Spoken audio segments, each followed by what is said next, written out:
Hello, everybody. Hi, folks. Let me adjust the camera a little bit.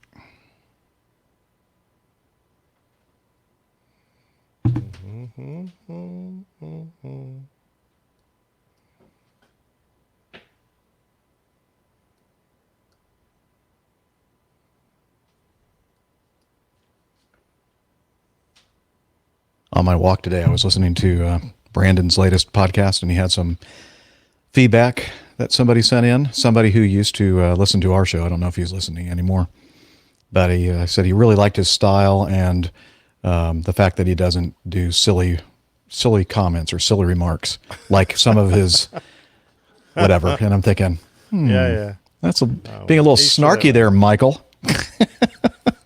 Each to their own. I know. I just thought, wow.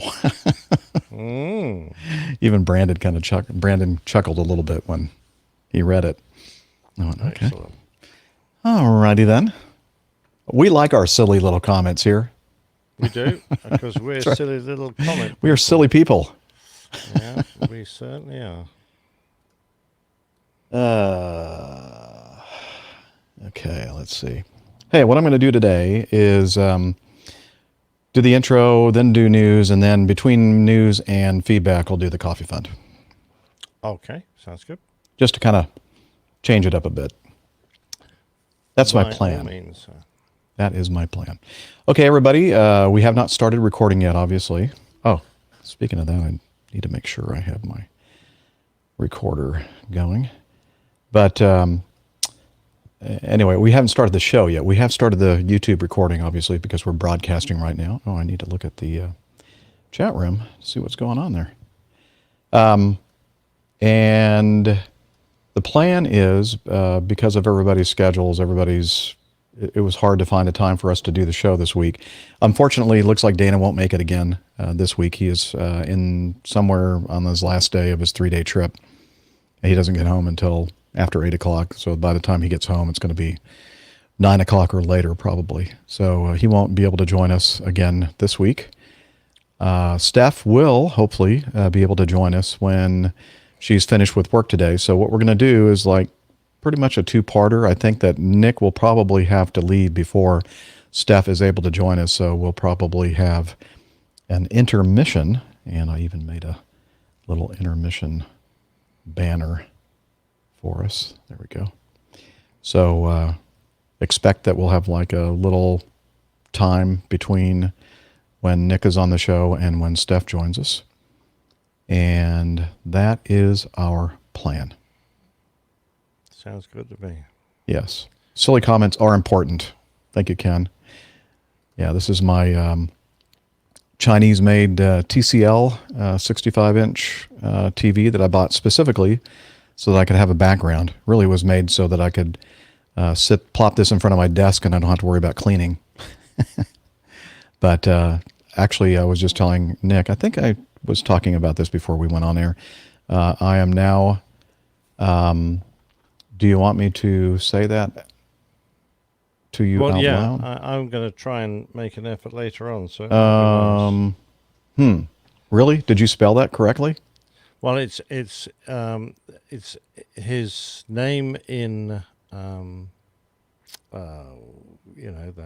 Slack. That's his Slack title. Oh. I don't know. Salmone?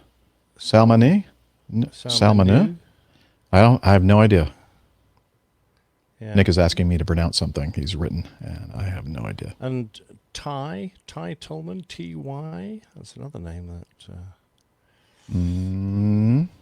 What's the last name? Tolman, T-O-L-L-M-A-N. Yeah, Tolman. Ty Tolman. That sounds right. Okay. Yeah, that's I don't know. I just had an unusual Christian name, or first name, I should say. Yeah. Ty, like T-A-I? No, T-Y. T-Y, yeah, Ty. Okay. That sounds probably short for Tyler, I would imagine. Okay. So that is the plan. Let me make sure that we are recording on Audition. Go ahead and say something again, Nick. Okay, Peter Piper picked a peck of pickled pepper. Now, if Peter Piper picked a peck of pickled pepper, where's the peck of pickled pepper Peter Piper picked? And I am recording. I have no plucking idea. No, neither have I. Okay. Apparently, I'm a little less loud. Oh, I need to probably back off on mine, right? Probably. Let's see. Go to the sound. And go sound preferences. And input volume. I'm going to back it off. I'm at 52%. But I'm going to make it 50%. How's that? How is my sound? Will make all the difference, I'm sure. Yeah. But I mean, people in the chat room, Nick sounds a little less loud than Jeff. Okay, Greg. Did you, okay, both are good now? Okay. Okay. Yeah, you do seem, oh, yeah. Ty and Walt suggested the subject of today's plane tale. Oh, okay.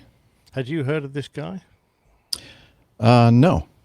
No, neither had I. So it was a voyage of discovery. Very good.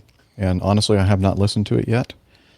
So, but I do have my speaker so that when we play the plane tale, I'll be able to hear it. Okay. Oh, so about what time do you think you need to, what's your hard out? 10:30, which is 2.5 hours. Oh, okay. That shouldn't be no problem at all. Yeah, if we start so if you want me to do it before the 2 hour mark, let me know. No, it's fine. Okay.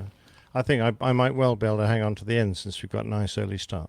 Okay. As long as we get going. Yeah, of course, it's going to depend upon what time, I guess, Steph joins us. So, yeah. Okay. If there's a long intermission, I'll probably die. Right. Okay. Well, we may do it just a little bit early, the PT a little bit earlier than normal, just to make sure we get that in. Sure. All right. So, recorders recording. Yep. Okay. Oh, and I don't have my clapboards in the other room. Do I need to get it? I can just do a clap. 3, 2, 1.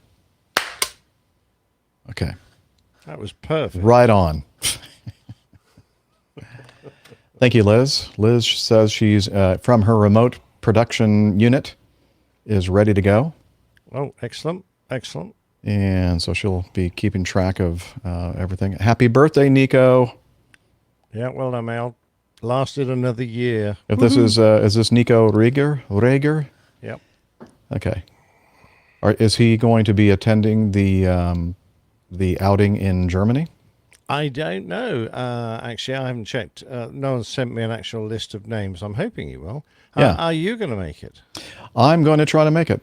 Excellent. I have a 4-day trip, and then I'm going to probably try to go on Friday, which gets me in Saturday morning, and then be there for that whole day, and then I'll have to slug my way or slag my way or whatever the proper verb is back home on Sunday, and then I leave on a trip on Monday, I believe. So Cool. Are you sorted out with hotel? Because no, I have not even looked.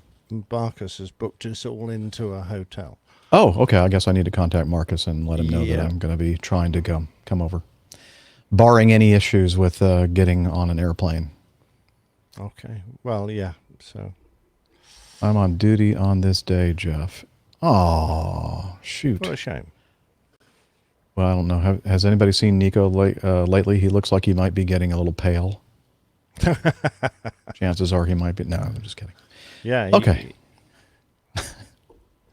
By the way, if you're going to pitch up, you have to bring a 15-minute presentation. Me? Yeah.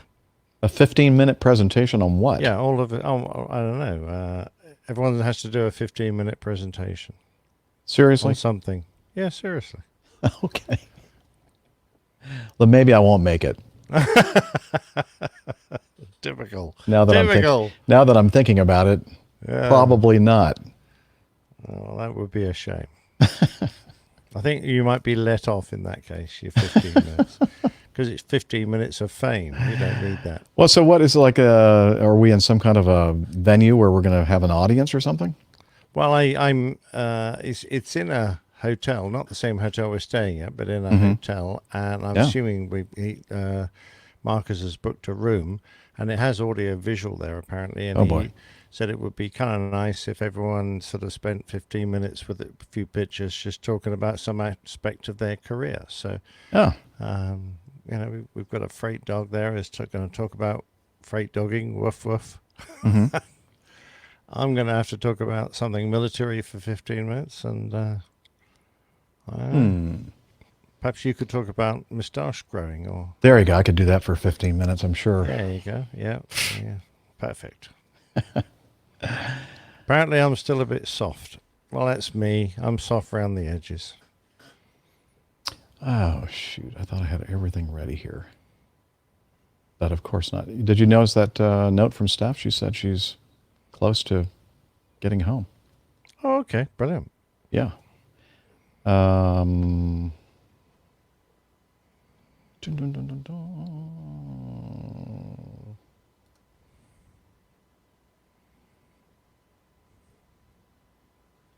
Hi, Tanya.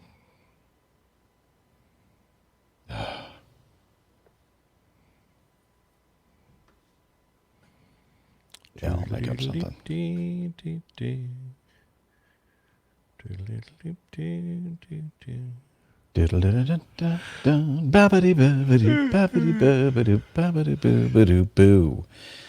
Okay. August 29th, right? By the way, I've noticed a slight problem with the plain-tail title. Yeah.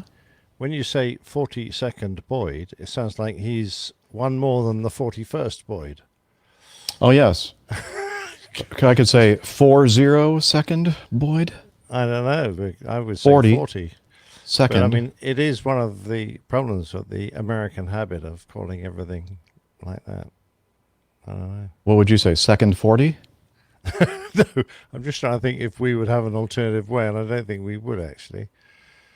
But because we don't name our streets like that, 42nd Street, it's kind of goes with the territory, doesn't it? Let's see. 40 is two-thirds. No, you're just gonna two-thirds of a minute Boyd. I think that's going to work. You're just going to have to go with it like I did when I did it, because I thought about it and I thought, nah, this is going to be You think too much. Hard. You think too much. Exactly. I do. Okay. And you love too much. Ah, definitely.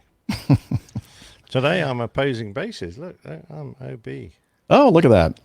We're equal opportunity promoters. Exactly. Hey, here at the APG, we don't criticize other podcasts. They're all great. We do not. Yeah. And they're all different, and we love them all. Yeah. And we love all the posts, and even if they make silly comments or not. Yep. All right. Let me do this test here. WAPG, it's the airline pilot guy. Is that kind of loud? Or is that okay? It's okay for me, but I'm half deaf. Okay. Here we go. Looks like 16. WAPG, it's the airline pilot guy. Airline Pilot Guy, episode 389. Yeah, he's up in the sky. It's the airline pilot guy. Hello, you're listening to the Airline Pilot Guy show, the view from our side of the cockpit door. I'm Captain Jeff, your host, broadcasting live from Studio 1A at APG headquarters in Roswell, Georgia. Today's show is recorded on the 29th of August, 2019.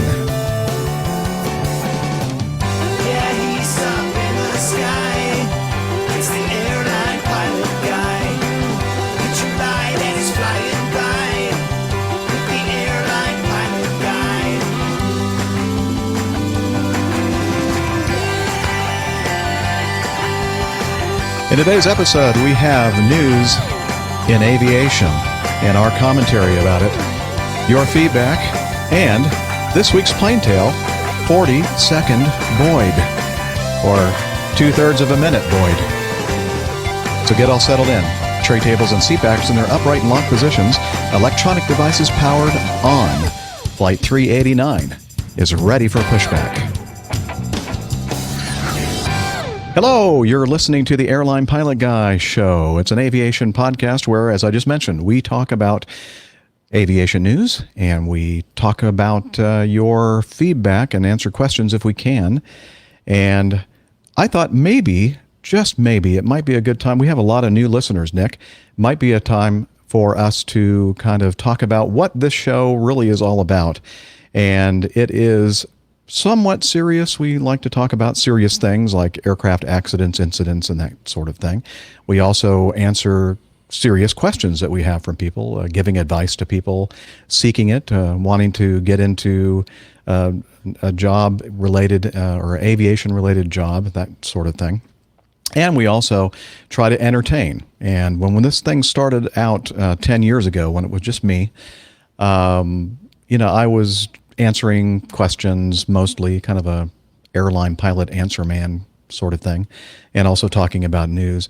Really wasn't much of a community back then. There was just me and just a handful of people listening to the show. And over time, the audience grew and the show got more popular. And then at a certain point, about 2015, started having people join me on the show as co-hosts, or then we call it our crew. And this community that has just grown by leaps and bounds since that point, nothing I could ever envision. It kind of took over this whole thing, which is great. And really now the show is here just to kind of keep this community together. And part of being a community is communicating. This is a podcasting, I think, is a unique thing that allows for us to have a two-way communication. It's not a radio show. It's not, something that you just turn on and listen to and get spoken to or lectured or whatever.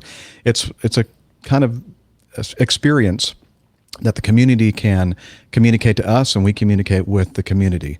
And because of that, it has, it can be kind of serious and it can be kind of casual, and we have fun sometimes. So the beginning part of the show, as you will see and hear, is the point where we kind of talk about community-related things, what the crew has been up to since the last show.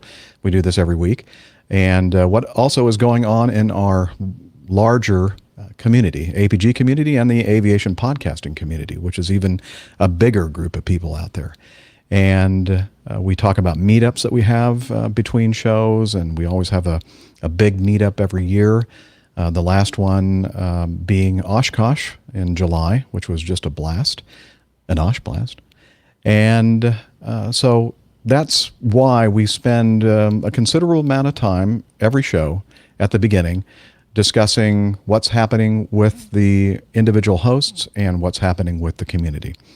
And I think that's what makes a podcast special. It makes it different from a TV program or a radio show. So, if, however, you're one of those who really doesn't want to hear any of this kind of stuff at the beginning of the show, I've tried to make it really easy for you. So if you use any kind of a podcasting client software, if you're listening to us on audio only, I take the time to actually put time codes for where we start talking about news items and when we start talking about feedback items. And if you're watching the video, I do put the time that we actually start recording the show, because we start broadcasting the video before we actually start recording the show. So that may be anywhere from 5 to 10 minutes of pre-show banter, or sometimes it's more like a half an hour or more. But after the fact, I go back in and say, this is where we're starting the show. So for those of you watching the video, you can just click on that thing and boom, that's where we started playing the WAPG station ID sounder. And that's the indication that we're starting the show. Now, if you're out there watching the video right now, or someone who exclusively watches the video and you want to help out, you can kind of do what I do and kind of put when we start the first news item and when we start the first feedback item.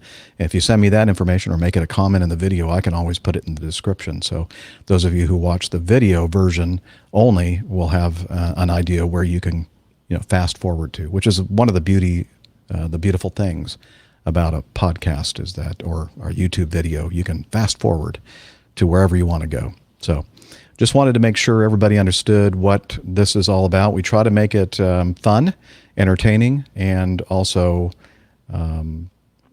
instructional, informational, and what other word would be a good descriptor, Nick? Madness, total madness. Total madness. Yes, we do well with that. Okay, well, I'm glad you explained that because I've been wondering all have about you? that for years.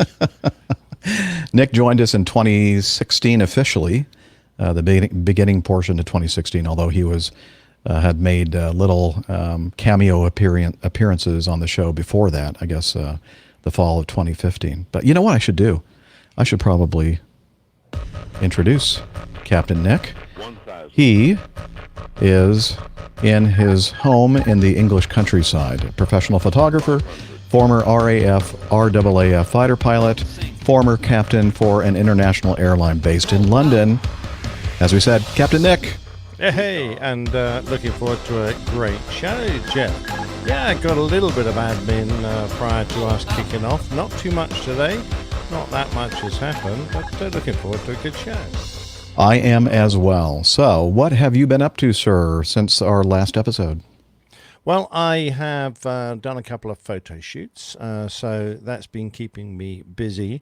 I've also been down to the local Audi dealer to do a few test drives on a new car, thinking of picking up a new motor. My old one is my old airport car, and you can imagine what driving it to the airport and back and leaving it parked up in the car park under the approach into Heathrow for all those months upon months. It hasn't suffered very well under Or all it has that. suffered. Yeah, it has suffered. Yeah. So anyway, so I think I need a new one. Anyway, so that's really been it. And of course, doing plain tales. And I have a couple of Royal Aeronautical Society lectures coming up. So got one. Let me quickly pull up my diary, just in case anyone is in these areas. I am lecturing at, where's the 29th? So it's got to be, there we go. First thing is the Frankfurt meetup. That's that's organised by our lovely friend Marcus, who does the Omega Tau podcast. But he has invited us, airline pilot guy representatives. So I'm the closest, so I'm definitely going. And I gather, Jeff, you're going to try and get over to come to a meetup in Frankfurt on the 21st of September. It's a Saturday. We're going to have Stefan there and Ollie. So the Come Fly With Us podcast is also being represented. You know, I've tried to listen to their show, and I don't understand a word they're saying. What language is it in? I think it's German. Yeah, that might be a problem. Yeah. So on Saturday, we're going to have a tour of Frankfurt Airport, which for an airline pilot, it sounds a bit like a busman's holiday, but I'm sure there are aspects of Frankfurt Airport that will interest us. The meetup itself is starting at 6:30, and it's at, oh God, couldn't you find somewhere that was a bit easier to pronounce, Marcus? It's Bembelsch. Bembelsche. I think it's a hotel there, bembelsch.com. And Marcus asks anyone who's thinking of attending, of registering, please. So please go to, you can find the little advert on the social medias, or better still, go to Marcus's website. He'll probably have something there. But he's put a little website address to register. So https://bit.ly/2HEITEY.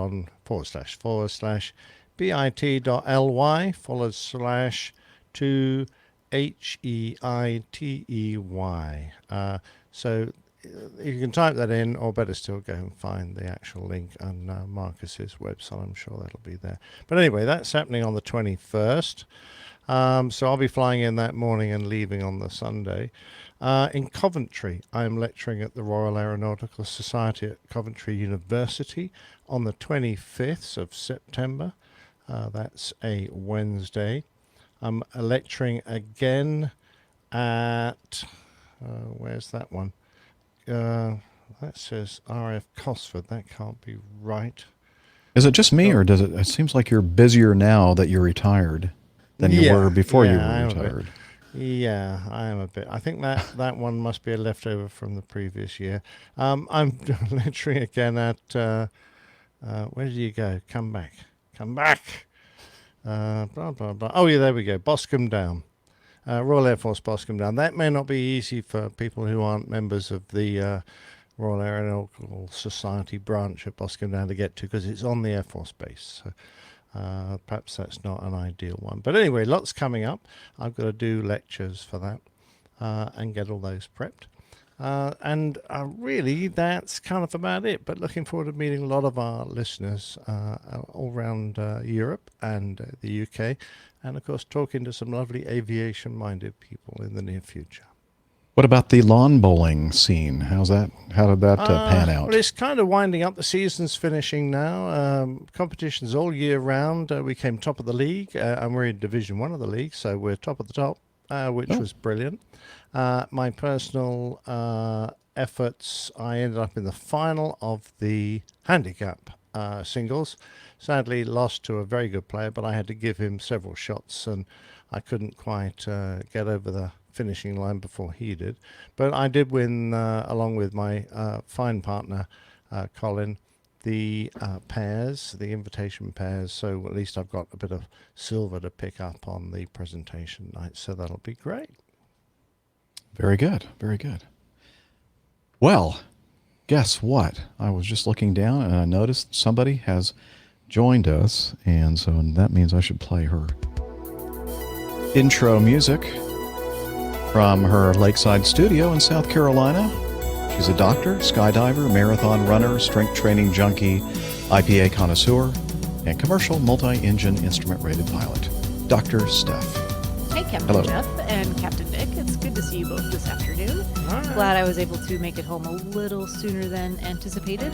Hopefully the audio is working. The computer booted right up. No issues there, so all good to go.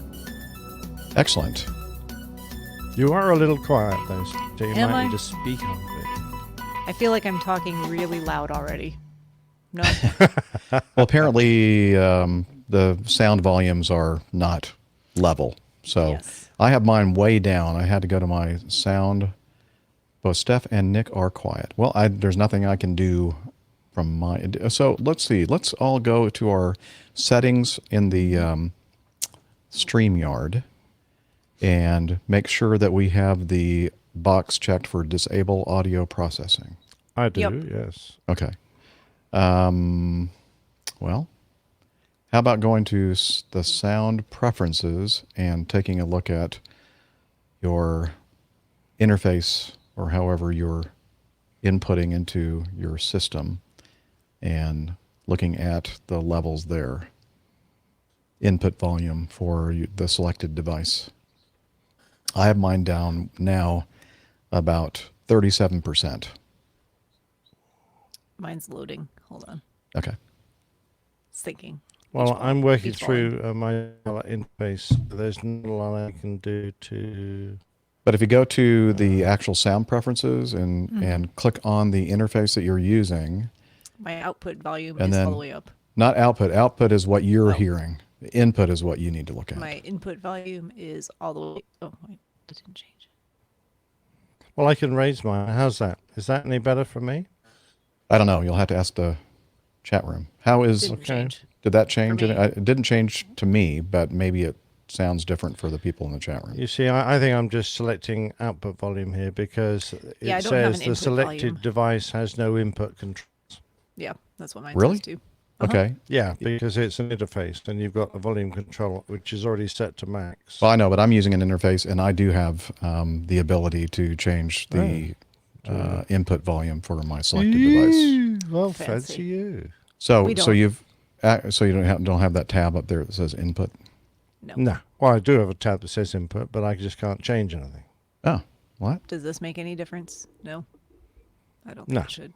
I mean, nothing seemed to have changed to me. Huh. Okay. I do not know what to do because there's nothing else that I can control from my end. Nothing can be done. Well, that's okay. I mean, I'm looking again. The only thing I have for settings is my own device that I've selected, and disable audio processing really is the only thing that I can do. Well, I know I'm putting out a good signal because I'm occasionally redlining the interface, and I'm going up to the full deflection of input level on the Mac. So I'm pushing out as much as I can. Yeah. And as far as my recording levels are concerned, everybody sounds like they always do to me. Okay. I think it's probably just the interface and the way that it's not the input interface, but just yeah, whatever StreamYard Nick did, it did improve. And so your interface, you're using the Scarlett, Steph? Yep. And that's the gains all the way up on that? Yep.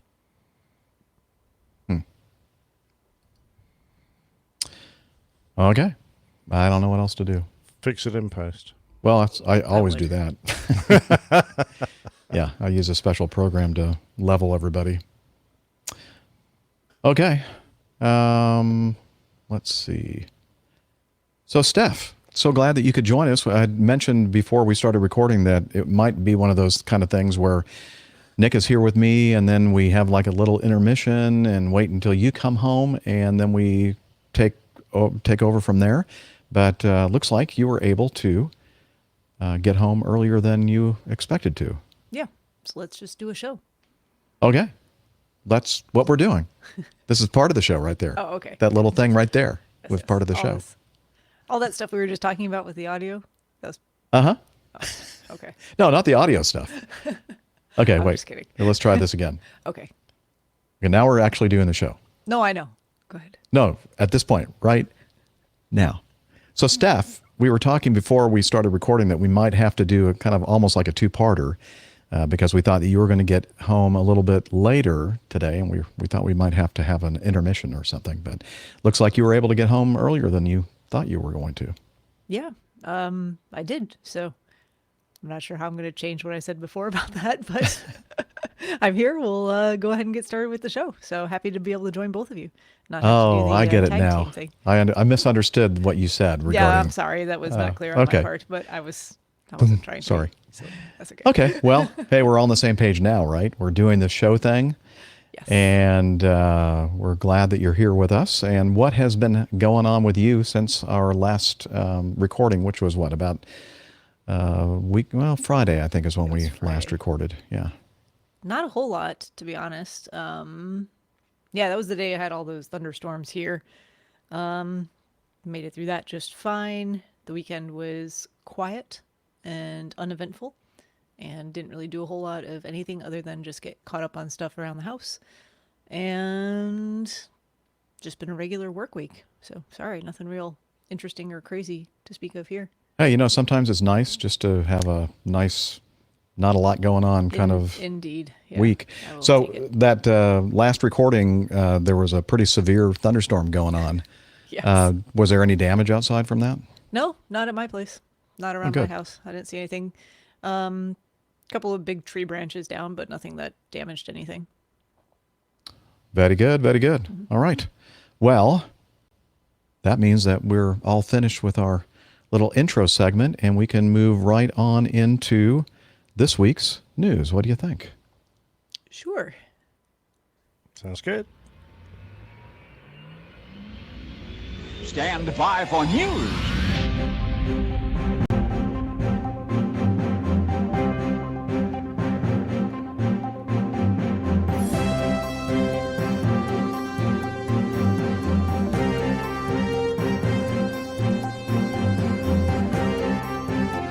Oh, but before we do that, just forget all that. I just realized that there was something else I wanted to talk about in the intro portion of the show.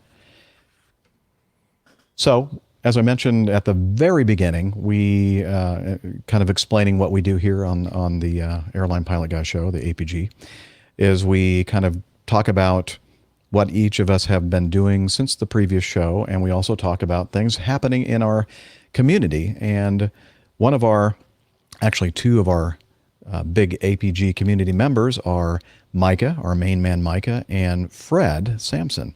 And sounds like Fred visited Micah in Portland, Maine, and we have some audio from that. So let's go ahead and play it. Okay, it's your main man, Micah here, and I got to be a little bit quiet. We all know that Fred Sampson works for some government agency and has a license to kill. Well, he's here visiting me. Now, if you don't hear from me, it's going to look like an accident, but, just check things out and see if you can solve the issue. But, oh, Fred, you just got back from the buffet. So nice to have you up here in Maine. Hey, Micah, what's going on? I can't believe that 2 weeks in a row I've been blessed to have two incredible visitors come and see me. And you and I are here together in Falmouth, Maine at Richetta's Pizza, having a pizza buffet and something that you ordered off the menu that was just incredible. Yeah, we saw that coming in. This is called lobster poutine, and it's basically the best of Quebec and the best of Maine in one single dish. I may never have to eat anything else. This is absolutely fantastic. And Micah, it was great to see you. We're trying to make this a destination, so there'll probably be somebody here next week visiting you and having a great meal with you, just like Steph and I did. So awesome, and thanks for being such a good host. Well, it's great to see you, but can you let us know here on APG what's bringing you to Maine? I mean, other than what we think. I know this is going to sound absolutely unbelievable, and I no one's going to believe it, but I am on vacation for a few days, and so I'm going to take some time, and I'm going to go to a lakeside resort and just relax for a couple days. I know, right? No one's going to believe me, but that's exactly what's going on. It's been a busy summer, and the weather here is perfect. This is the Northeast at its best, so I'm just going to sit by a lake and relax. Fred, it's great to see you. Thanks so much for coming by. Always good, Mike. I'll see you soon. Okay, he just went back to the buffet to pick up some more pizza, but remember, if you don't hear from me, you'll know why. For the airline pilot guy, maybe for the last time, this is your main man, Micah. Good luck, Micah. Has anyone that heard international from him man of mystery. I want to know why he goes to these places and goes on holiday carrying a sniper rifle. Seems a little strange. Right? Seems a little odd to me. suspicious. Yeah. That's not normal, but he is American. No, he's not. Actually, He's Canadian. Wait, he's Canadian. Oh no, that makes it even more strange, doesn't it? Well, doesn't a Canadian sniper have the world's longest distance for a confirmed kill? I have a feeling that might be right. I don't know. That sounds reasonable. But hey, the good news is that as we're recording this show live in our live chat room, our live audience, I do see at least somebody who says that their main man, Micah, it could actually be Fred, mimicking Micah's identity. The world may never could know. be. Anyway, so thanks, Micah, for recording that, and sounds like you all had a great time in Portland. Lobster poutine? That sounds Lobster incredible. poutine. Yikes. Wow. Yum. Very rich. Making my stomach kind of growl. Okay, so that is all I see in my intro folder, except for something else that we have to wait for until Dana gets back. So with that, I think now would be a good time for us to get on with the news. Stand by for news.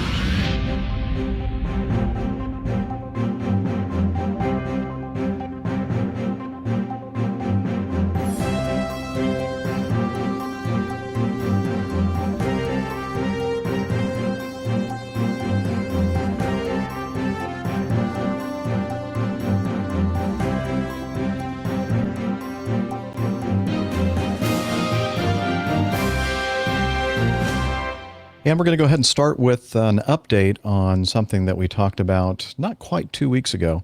The retired NASCAR driver, Dale Earnhardt Jr., was involved in that private jet, a Citation, forgot which one, Latitude, I believe, crash at Elizabethton, Tennessee. And a little bit of an update on the preliminary NTSB report. This from NBC News. Tonight, federal investigators say a mechanical malfunction contributed to last week's fiery plane crash in Tennessee. NASCAR legend Dale Earnhardt Jr., his wife Amy, 1-year-old daughter Isla, their family dog, and 2 pilots survived. According to the NTSB's new preliminary report, the right main landing gear collapsed and the outboard section of the right wing contacted the runway shortly after the third touchdown. The airplane basically bounced at least twice before coming down hard on the right main landing gear. After the plane came to a stop on the edge of a highway, the NTSB report credits the flight crew with evacuating the passengers. There's fire all over the place. It crashed through the fence and everything. In this dramatic video, you can see a man get out of the plane first. He's then handed a small child. Other adults and a dog follow. On Twitter this week, Earnhardt Jr. wrote in part, "We are truly blessed that all on board escaped," later adding he plans to race again next week. Gabe Gutierrez, NBC News. Okay, so I think we kind of covered that, the fact that witnesses and data from the flight data recorder showed that the airplane actually bounced, well, 2 times, and then the third time coming down and basically breaking the airplane. And that's what caused or one of the things that caused the excursion. So I looked and didn't see any updates on that, so I guess they're still in the midst of their investigation to try to determine why that occurred. But I wanted to see, now I know that Dale Jr. does a podcast. It's called the Dale Jr. Download. And I was wondering if he was going to continue to podcast, or if he did, if he was going to say anything on the show itself. And just a couple of days after this accident in Tennessee, their normally scheduled podcast they put out, but he recorded something at the front of it before the actual show began. So let me let you take a listen to that. Hey everybody, it's Dale Jr.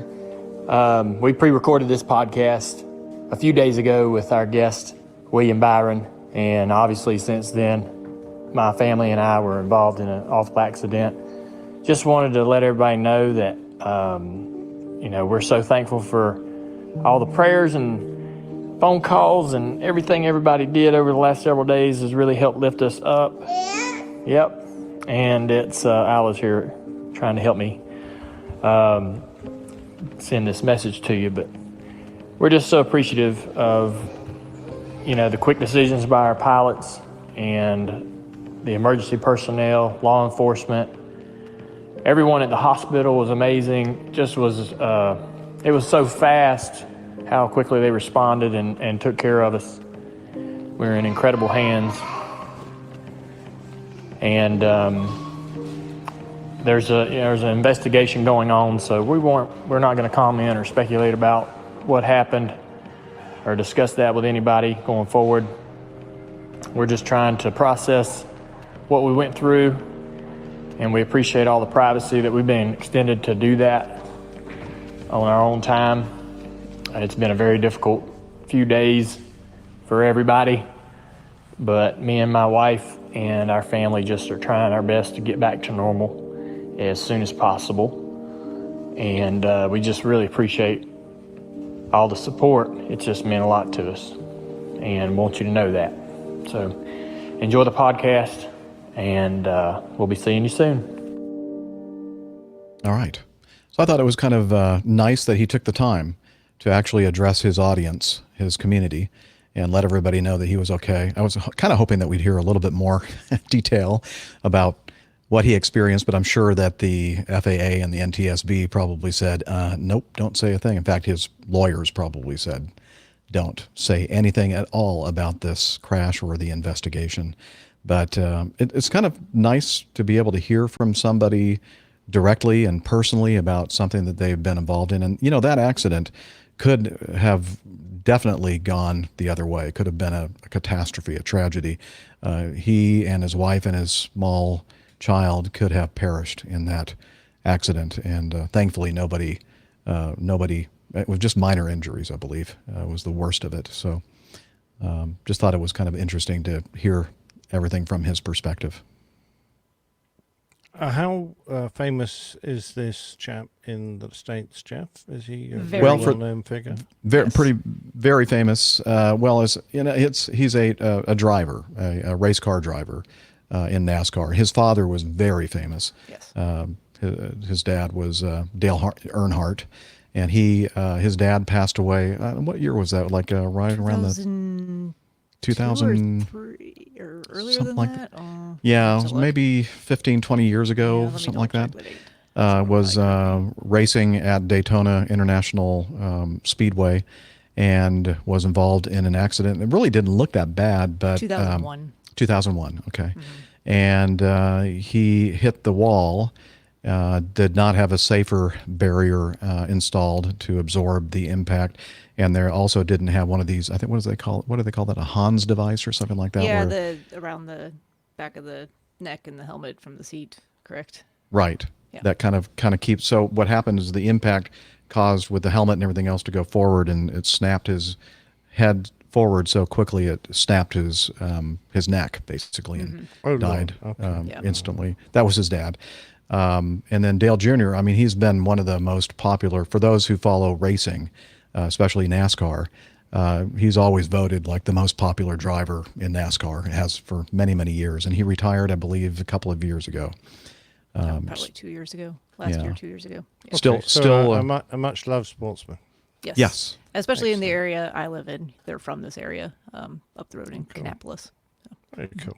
And he also is still involved in NASCAR as an announcer for one of the outlets. I don't. Is it NBC or Fox? NBC. I think it's NBC. But anyway, doesn't matter. And he also does that Dale Jr. download and I think a couple of other podcasts. But so he's staying active in the motorsport community. I think he actually still races. One of the things one of his tweets that I read said that he was still planning on racing the following weekend after the accident. So I guess he must do some other type of racing, not the cup racing for NASCAR anymore. But sure, yeah, I haven't kept up with all that, but I haven't either. I believe it. Yep. I've been focusing mostly on Formula One in the last couple of years, so I haven't really watched a NASCAR race in a little bit. And anyway, so there you have it, an update. Again, nothing new when it comes to what we know about that accident up in Elizabethton, Tennessee. So hopefully we'll learn something about that soon. And continuing on, this was an odd one, item A. From Half Moon Bay, that's basically the San Francisco area and a little bit south of there, I guess south west of the San Francisco Peninsula. You go down the coastline in the Half Moon Bay area. The article from the Mercury News.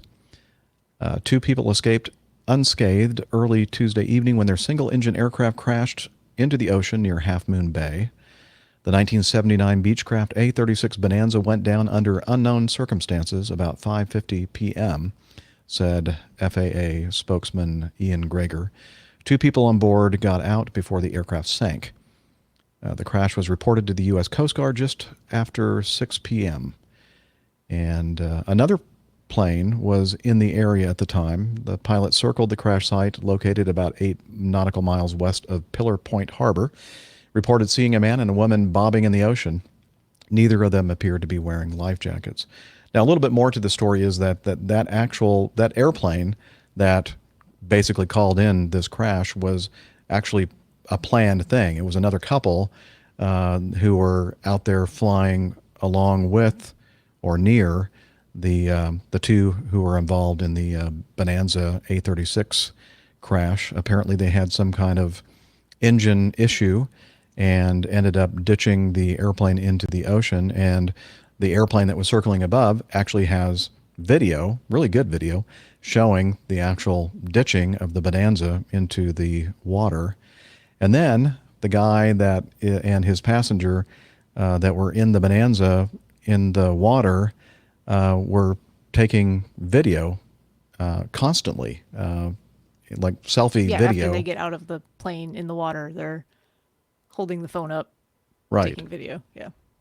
And the reason I think a lot of people were wondering, so a lot of people are going, something doesn't sound quite kosher with this. Well, maybe a little background on David Lush. So this guy is, I think, just kind of famous through his own Instagram stuff as far as I know.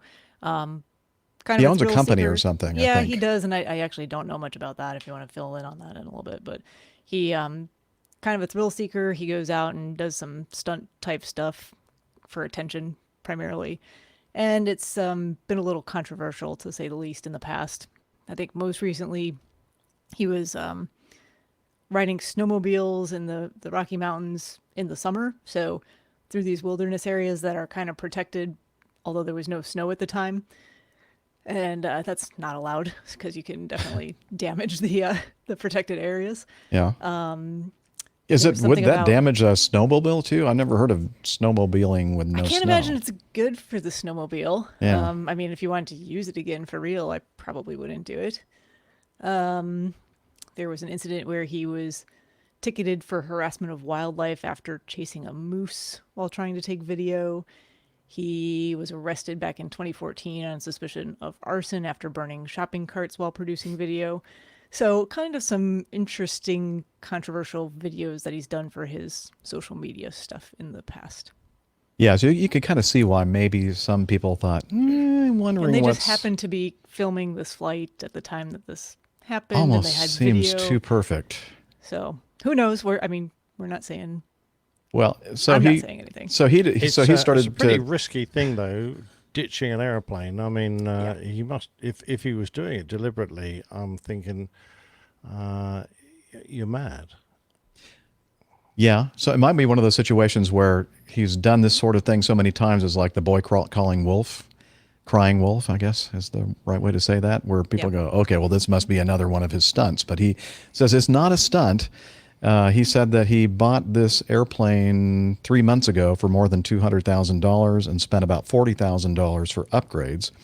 He said that Tuesday's flight was its first real trip. He is the founder of Denver-based outerwear company Vertica. I guess that's the way you pronounce that. And he said that he was siphoning particulate matter out of the gas, but doesn't think he got all of it. I wonder if that means like he was using the something. And Yeah, when he was when you sump the fuel, it's supposed to be clear and not have contaminants or water. Right. But so he's defending himself, saying, no, this was not a stunt. This was something that we had planned to do. The guy was in the other airplane filming us, flying around just off the San Francisco coastline to get some, good footage for some kind of an ad campaign or something.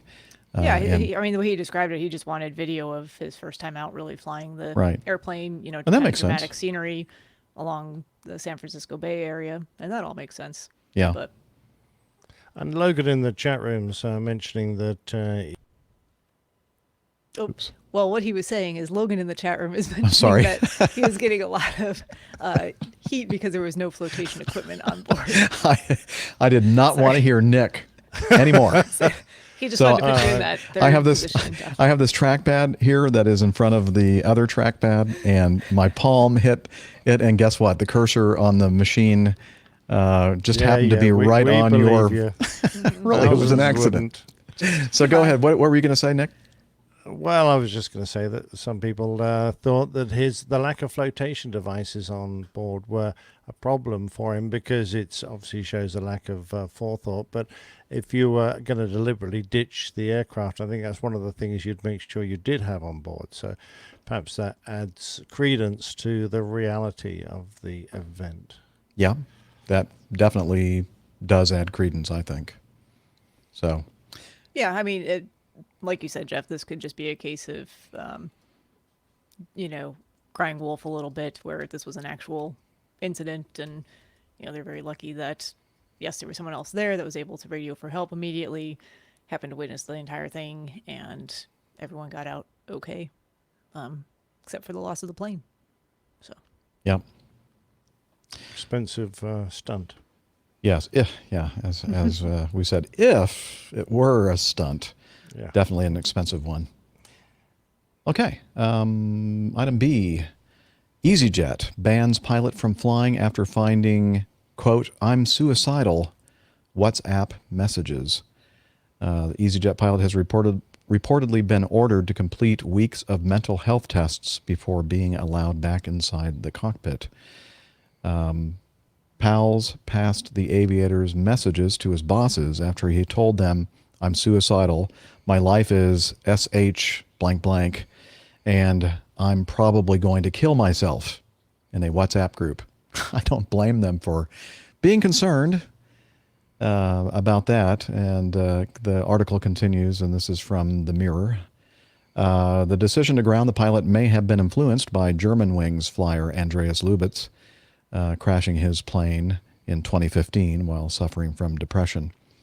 EasyJet has apparently told its employee he must complete many weeks of mental health tests before he can return to work. And let's see, an insider at the airline told The Sun that they had to bar the pilot from flying after he warned friends he was probably going to take his own. Well, we just said that. So why do these articles continue to do that? They just say the same thing over and over and just rearrange the words. People just don't pay attention very well, so you need to hear things Say in it 5 triplicate times before it really sinks in. Just change the wording around a little bit. Yeah. So, you can hardly blame EasyJet for being concerned that one of their pilots is putting out messages there. And his friends were concerned enough that they said, we better let somebody know that this is going on. No, but it sounds like they're, really helping this guy to take care of the problem and get the help that he needs. It wasn't, doesn't sound like there's anything accusatory here. It's just, hey, until you're in a better mental state, you shouldn't be operating an aircraft and be responsible for so many lives on board. Yep. I think it's I've no problem at all with the actions of his friends to advise the airline. Of course, the thing that concerns me is that the tabloids get hold of the story. So someone either in that WhatsApp group, which you would assume are his reasonably close friends, otherwise he wouldn't have confided in them. And it's not WhatsApp is not a social media app that will spread it to everyone. It's usually, it's like a small group messaging app, and it's fairly well encrypted. Yeah. So it's safe. But somebody either in the company or his friends has leaked this to the newspapers, and the only motivation I can see for that, because it does the individual no good whatsoever to have his medical problems blasted all over the newspapers, is for monetary gain. I can't see any advantage in that at all. So that's really what disappoints me about the story. Having been someone who put himself sick because I was suffering from depression myself, I know the kind of hoops he'll have to jump through to get his medical back, and it's not an easy process. And because it's your mental attitude, the fact that you now have this out in the big wide world and everyone's talking about it is not going to make that task any easier for him. I only hope that the airline stands by him, and as mine did, and ensures he gets the treatment and looks after him and continues to pay him until he's fit enough to return to work, and I hope that occurs. But it's just very sad to see that people are making money out of his difficult situation. Fortunately, I just scanned back through the article here, and it doesn't look like at least his name was published or anything like that. Or she. I think it just says, oh no, it does say him, but yeah, fortunately none of that information is out, so. Well, let's hope it stays that way. Yeah, exactly. Yeah, I hadn't even considered that aspect of this, Nick, the fact that it was somehow leaked to the tabloids. That's no good. But if it hadn't been, then we wouldn't have known about it. We couldn't talk about it on the show. Well, that's true. But, I mean, we do talk about these sort of occasions. Yeah, we do. When people become ill. Yes. And we've covered it in the past. So, yeah. That's true. I was just being a little facetious. No, that's fine. You can facetious away. Okay. And we do cover every facet of every news item that we can. See what I did there? Facet, facetious. Oh, okay. No, okay. That went straight over my head. Yeah. I got it, but I was just going to let it go. Okay. Yeah, Probably best. Blame you, Steph. Yeah. Probably best, yeah. Steph knows best. A 1 out of 10, Jeff. Thank you. Appreciate that. By the way, in my little area where I've decided to set up my stand-up studio, I've just noticed that it really picks up the people doing the yard work really, really well. I heard the guy. Oh, I You can't probably hear haven't at heard all. it yet. That's good. With a blower out there. But I guess today must be yard day here at the house. Anyway, continuing on with item C, Honolulu, Hawaii. This is from Hawaiian News Now. Or is it Hawaii News Now, I guess. 7 passengers were taken to hospitals Thursday after smoke filled the cabin and cargo hold of a Hawaiian Airlines flight from Oakland about 20 minutes before the aircraft made a dramatic emergency landing and evacuation at Honolulu's airport. In a statement released about 6 p.m. Thursday, I guess that was last week, Hawaiian Airlines said it had determined the smoke was caused by a problem in the plane's engine. Quote, "We have since determined that a seal failed in the aircraft's left engine, causing oil to leak onto hot parts of the plane's engine and air conditioning pressurization system, resulting in smoke in the cabin," said Hawaiian Airlines spokesperson Alex De Silva in an emailed statement. He added the performance of the engine was not affected. Passenger Lucky Kara said the cabin filled with smoke all of a sudden on approach to Honolulu. "I was scared. It just kept getting worse and worse, and there were a few people that were crying, but they settled down." She added that the evacuation was terrifying but organized. "There were a few little bumps and bruises from people coming down the slides more than anything," she said. "The gal sitting next to me when she came down, she had a big rug burn from the slide."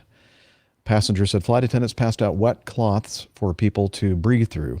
"The smoke was getting really thick," said passenger Linda Pugh, adding that first responders were ready and waiting for the aircraft when it arrived. "Something you think you're never going to do, but you go very fast, and the firemen are down there catching you and helping you up." I guess she's talking about going down the slides. Hawaiian Airlines speaks to reporters after emergency landing at, that's probably something that was a caption for an image. Sorry. John Snook, Chief Operations Officer at Hawaiian, said that 5 adults and 2 children were taken to hospitals and they were suffering from smoke-related symptoms. Their injuries did not appear to be severe. Once the plane landed, there was very little smoke in the cabin area and no smoke in the cargo hold, according to Airport Fire Chief Glenn Mitchell.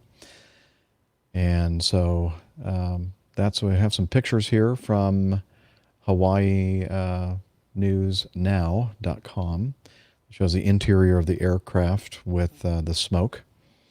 Apparently, at first, they thought that, they had to start running their checklists. The first thing that we do in this kind of a situation is don our oxygen masks in the cockpit because our masks are sealed, and we do that to make sure that we can continue to remain conscious and continue to control the airplane. And depending on the oxygen mask situation, some of them have goggles that go over. They're all kind of all-in-one kind of systems that help us see through the smoke. And other systems have a separate oxygen mask and a separate set of goggles for us to use. And then we have to establish communication with the crew to make sure that everybody was communicating, and establish communication with the cabin crew as well to see what's going on back there. And then, of course, you start diving into your checklists. One of the keys to these kind of situations is to be able to identify as quickly as you can what is this smoke? Where is it coming from? And I don't know for sure, but I think that at first they thought that it wasn't related to the engine, nor was it related to the air conditioning system.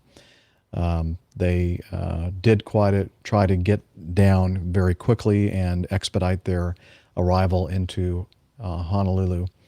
But I don't believe they knew until they got into the ground, and maybe not even at that point, that the situation was that the seal had breached in one of the engines, and that was being sucked into the air conditioning pressurization system. Any commentary there, Nick or Steph? Well, I was going to say that I would love to see aircraft manufacturers continue on the vein of the Dreamliner 787 and have electric-powered pressurization systems for modern aircraft, because I think personally that the days of bleeding air out of the engines to pressurize the aircraft should be gone by now. We should have come up with a better system, and the oils that they use in engines are not pleasant. They've got a high level of toxicity, and they can, if you get regular exposure to it, cause long-term problems for some people who are susceptible, and that's not good. So I personally would like to see the air taken straight from the atmosphere, nice and clean, not from the inside of an engine, because even if you don't get one of these major seal failures where you get a lot of oil, there is a suspicion that even small amounts, tiny amounts, can get into the aircraft and have caused problems in the past.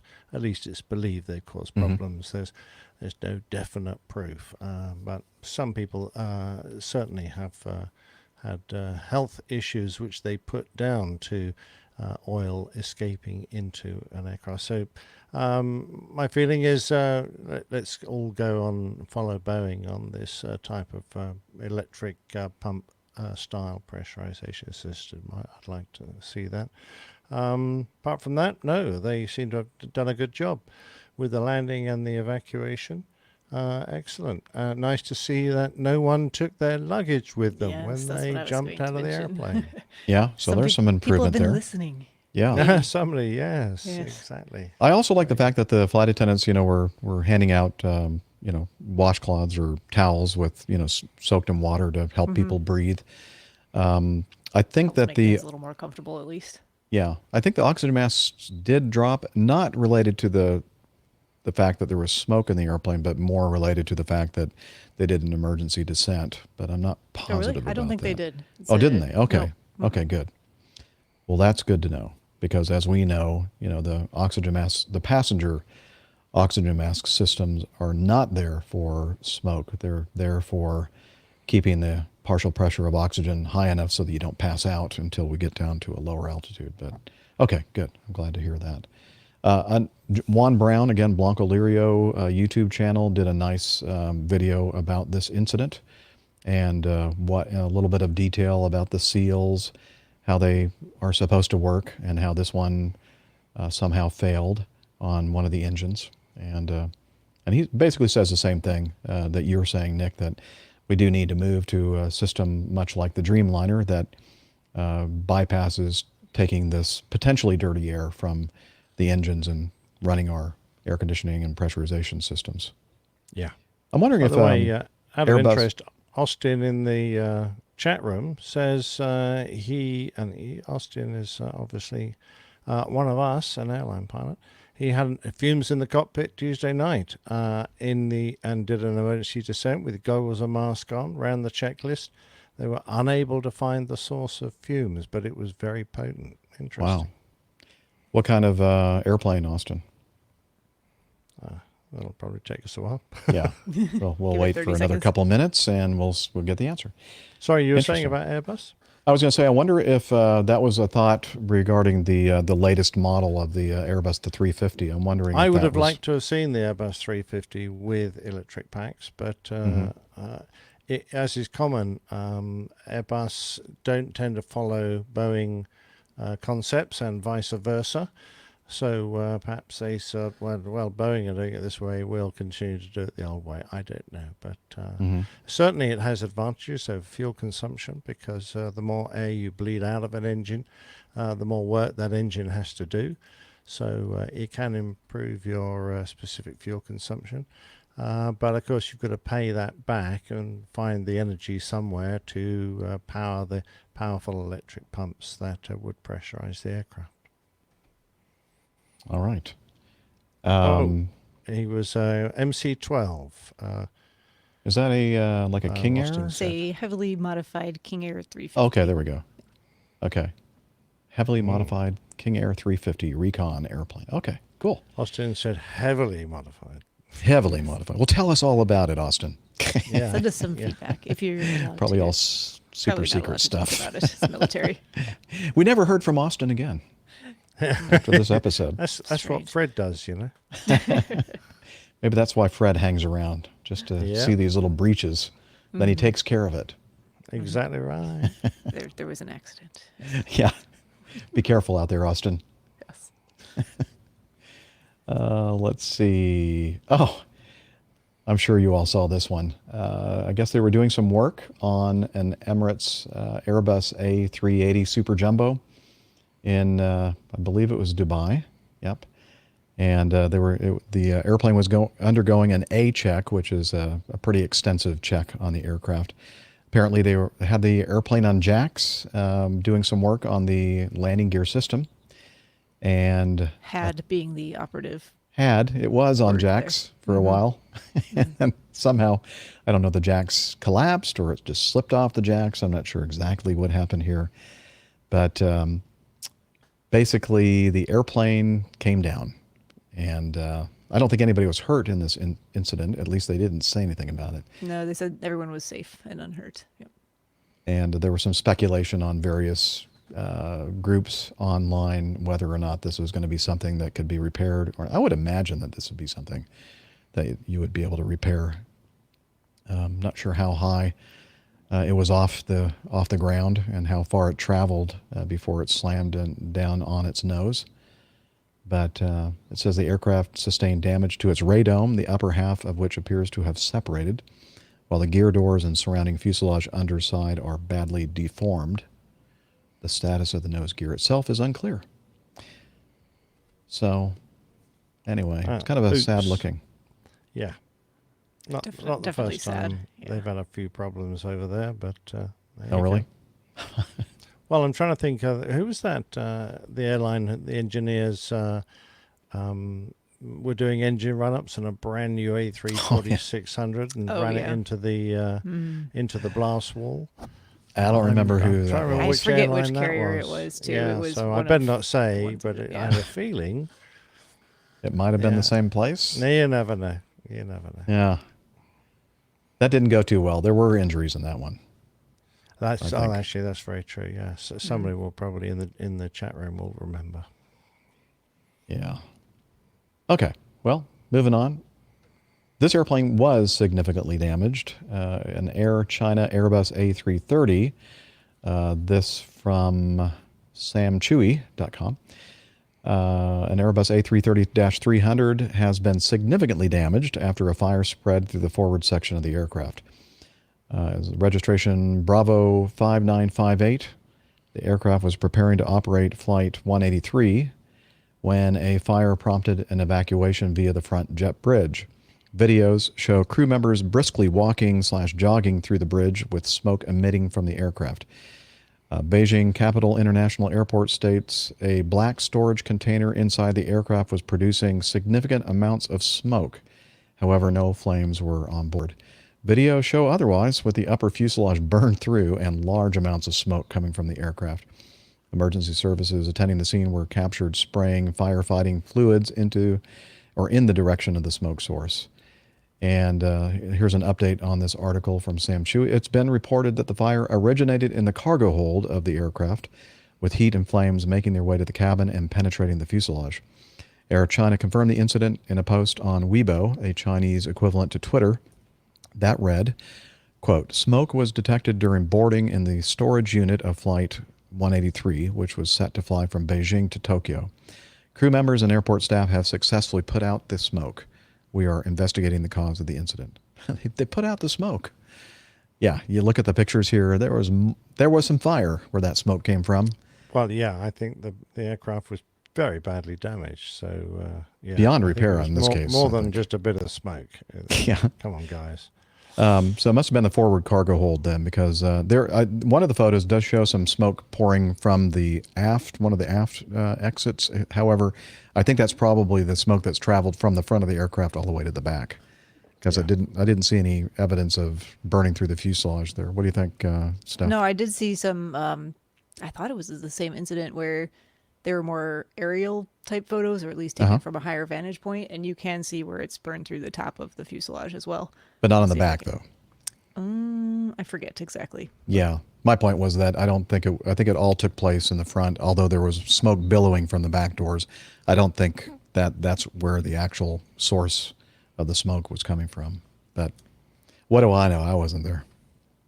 Yeah, well, they're saying that heat and flames made their way into the cabin, penetrating the fuselage. So one wonders what was in the cargo hold. And, of course, my immediate thought is lithium-ion batteries. But what do I know? I don't know, but they're dangerous. We do know that. They certainly are. And I think that would be a very reasonable thing to assume. But I guess we'll find out. Hopefully we'll find out on future reports and in their investigation. This was an interesting one. On 22 August, a Smart Wings Boeing 737-800 operated flight 1125 from Samos, Samos, to Prague, Czech Republic, with 170 passengers on board. The aircraft was flying at 36,000 feet over the Aegean Sea, about 100 nautical miles northeast of Athens, Greece, when the crew drifted the aircraft down to 24,000 feet and continued to Prague at that level for a landing without further incident about 2 hours and 20 minutes later. And this is from aviation24.be, but they got most of their information from our favorite website, the Aviation Herald, which reported that the aircraft's left-hand engine shut down spontaneously while flying at 36,000 feet. The crew descended the aircraft to 24,000 feet. And when we lose an engine, we do a one-engine drift down because the aircraft can't maintain altitude when you have both, the same kind of altitude that you can maintain with two engines or more running. So that's why they descended to 24,000 feet. They worked the related checklists and attempted to relight the engine twice, first using windmilling and then using crossbleed. The engine, however, did not restart. As there was sufficient fuel on board, the crew decided to continue to Prague nonetheless. By the way, the airline Smart Wings is based at or in Prague. Just a point of fact. And the pilots, however, continued their journey for another 2 hours and 20 minutes on the Forum Professional Pilots Rumor Network, I believe, PPRUNE. I think that's what that stands for. pprune.org. pprune, yeah. Professional Pilot Rumor Network. Yeah. Yeah. That member comments that in a case of engine failure, the pilots are required to find the nearest suitable airport. Yes, I think we would all agree with that. So the crew didn't mention to air traffic control that they were flying on one engine. I believe that's still a requirement everywhere in the world. Mark, an air traffic controller working at the Budapest ACC, commented on the article published in the Aviation Herald. I was in contact with this aircraft when they overflew Hungary. Not a word did they mention about engine failure. We were informed about a technical issue. That is, in most cases, an air conditioning failure, a pressurization failure, for the 737 to fly at 24 or flight level 250. So they came in at flight level 240. As they reached the Austrian border, we sent them to Vienna approach. 10 minutes later, they called us back to inquire why we hadn't told them about the engine failure. Because we didn't know. We didn't know about it. They didn't tell us. They didn't tell us. Yeah. It turned out that the failure was announced over Prague. Vienna then called us back, but we didn't know either. Serbians were also unaware and also asked my colleague who was working at Kosovo airspace. It also operated from Budapest, but he didn't know either. So apparently we have a little secret. We're not going to tell you why we're down here at 24 or 25. Just a technical issue. Yeah, tech issue. So basically, here, obviously, you're gathering what the issue. Of course, the issue that caused this whole thing was the engine failure, which happens. It's not an uncommon thing.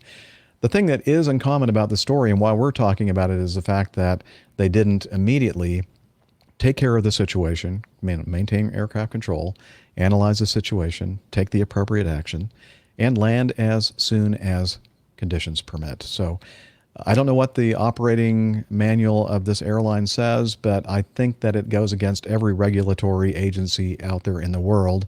I think they all assume that if you have something significant like an engine failure, that you're going to be not going to your destination, and unless you're like very close to your destination, you're going to divert and get the airplane on the ground. There's an interesting statement from the Smart Wings spokesperson, whose name I definitely cannot pronounce. Oh, come on, try. Vladka Duvkova? That's exactly, you nailed it. Sure. Definitely can't pronounce the name of the newspaper or the website. Is it? Nope. No. Anyway, spokesperson says the crew proceeded in accordance with the safety and operational procedures for these cases, and the aircraft landed safely. The commander of the aircraft is one of the most experienced in the company. The crew had the situation under control and certainly would not underestimate anything. Yeah, I'm not convinced. I'm also, I can't see it in these notes, but I'm pretty sure I read somewhere that the pilot involved was actually a senior management pilot. So he was part of the airline's management. I might be wrong there, but that's what I read. And I can't back that up now because I can't see where I read it. But I can understand the pressure of a senior management pilot wanting to get his airplane home so that they can fix it at their home base. And if it was an ETOPS aircraft out in the middle of the Atlantic, of course, doing a 2-hour, if you were ETOPS qualified, doing a 2-hour, 20-minute flight wouldn't be necessarily unusual. But if you're not ETOPS, extended twin operations, and you're in the middle of Europe with lots of suitable airports around you, I don't think there's any justification whatsoever. No, it sounds like a bit of peritonitis to get back to your home base, but that's me guessing. I'm not impressed personally with his actions, the captain's actions, neither to declare emergencies with all the agencies he's going through and to land. For us, we look at our manual, and if it says land as soon as possible, that means put it down straight away. If it says land as soon as practical, that means you look for a decent airport to put it down in. So it doesn't mean you necessarily go to some airfield with a nice short little runway and very poor nav aids when there's a decent airfield by. But 2 hours, 20 minutes across Europe, you'll have gone past an awful lot of airfields. Right. I think that's why everybody's kind of going, not so And to not say anything smart about it either. That's right. Yeah. Obviously, they knew that it was a serious situation, and that's why they didn't tell anybody what was happening there, apparently. I think there's a chance that that's the situation, yes. Mm-hmm. Yeah. Some great comments in the chat room. Austin says, doesn't sound very smart to me. And then Nico says, well, that's why they're renaming the airline Not So Smart Wings. Very good. Very good, yeah. Humor at their expense, of course. Well, I think that, let's see, the check. Well, fortunately, I mean, it's one of those things where fortunately we can be a little bit humorous about it and poke fun at the name of the airline, but could have been a lot more serious. And that's why there's standard operating procedures in place for these types of things, so they don't turn into a more serious incident or occurrence. Exactly right. Let's just remember that one of the causes of an engine failure can be fuel contamination. Mm-hmm. So whilst you have one engine fails, if it's fuel contamination, there's a good chance that the other engine will fail, and prolonging your flight unnecessarily, I think, is a foolish thing to do if you don't have any real clue as to why the first engine failed. Exactly. Mm-hmm. You got to be wondering, what exactly is the reason for this spontaneous engine shutdown? Do we have any more information as to why it failed? No. I don't think so yet. Okay. Mm-hmm. They probably know, but they're not telling anybody. That's not very smart. No. It was fine. Everything was under control. Nothing was underestimated. Nothing to see here. Move on. Come on. Don't you have better things to do? Are we still talking about this? Yeah. Turn that spotlight away from us, please. Mm-hmm. I'm going to skip G. Let's save that for last in the news. And let's go to another tragedy. Well, this one, a tragedy. A former Patrula Aguila. How would you say that? Aguila. Okay. Solo pilot dies in a tragic Casa C-101 accident. Perhaps, listener, you've seen the video for this. If not, then you can look at the link that we have for you in our show notes that shows it was somebody on the shoreline off one of the, the Spanish coasts, taking video of this airplane. Appears to me to be coming out of a loop or a split S or some kind of a maneuver like that, where initially the airplane is pointed straight down vertically and then starts its pull up, and looks like they ran out, or he ran out of altitude, perhaps loaded up with G as much as the airplane could muster in the energy situation it was in, and it hit the water basically at a kind of a flat angle of attack. And the first article I read, it said some kind of a training incident, because it is a trainer aircraft, but it's also the aircraft that this demonstration team uses for their aerial demonstrations. And apparently he was practicing for one of their routines, and ended up perishing in this accident. No attempt, appears that there was no attempt for an ejection prior to impact with the water. And it's a pretty sad looking video as it attempts to pull out from this aerobatic maneuver, but was not successful.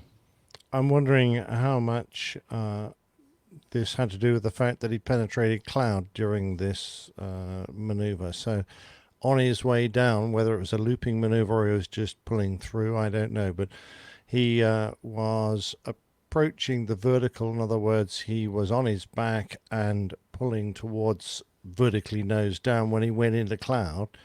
And he pops out again, and he changes his engine power, or there's something happening because there's a change in the color of the jet efflux out of the back shortly after he comes out of the cloud, and he doesn't seem to be making a lot of progress to pulling out. It just seems to be a fairly steady pull. He almost makes it, doesn't he? Because he almost levels off, but not quite.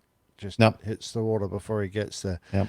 And very sad. But I wonder if he'd had a clear view of the sea coming up towards him all the way through this, then he might have been more attuned to his height and put a few more G's on perhaps and saved himself. But it's never easy and never good if you've got poor weather conditions when you're trying to do looping maneuvers, particularly if you've got a very low level pull out.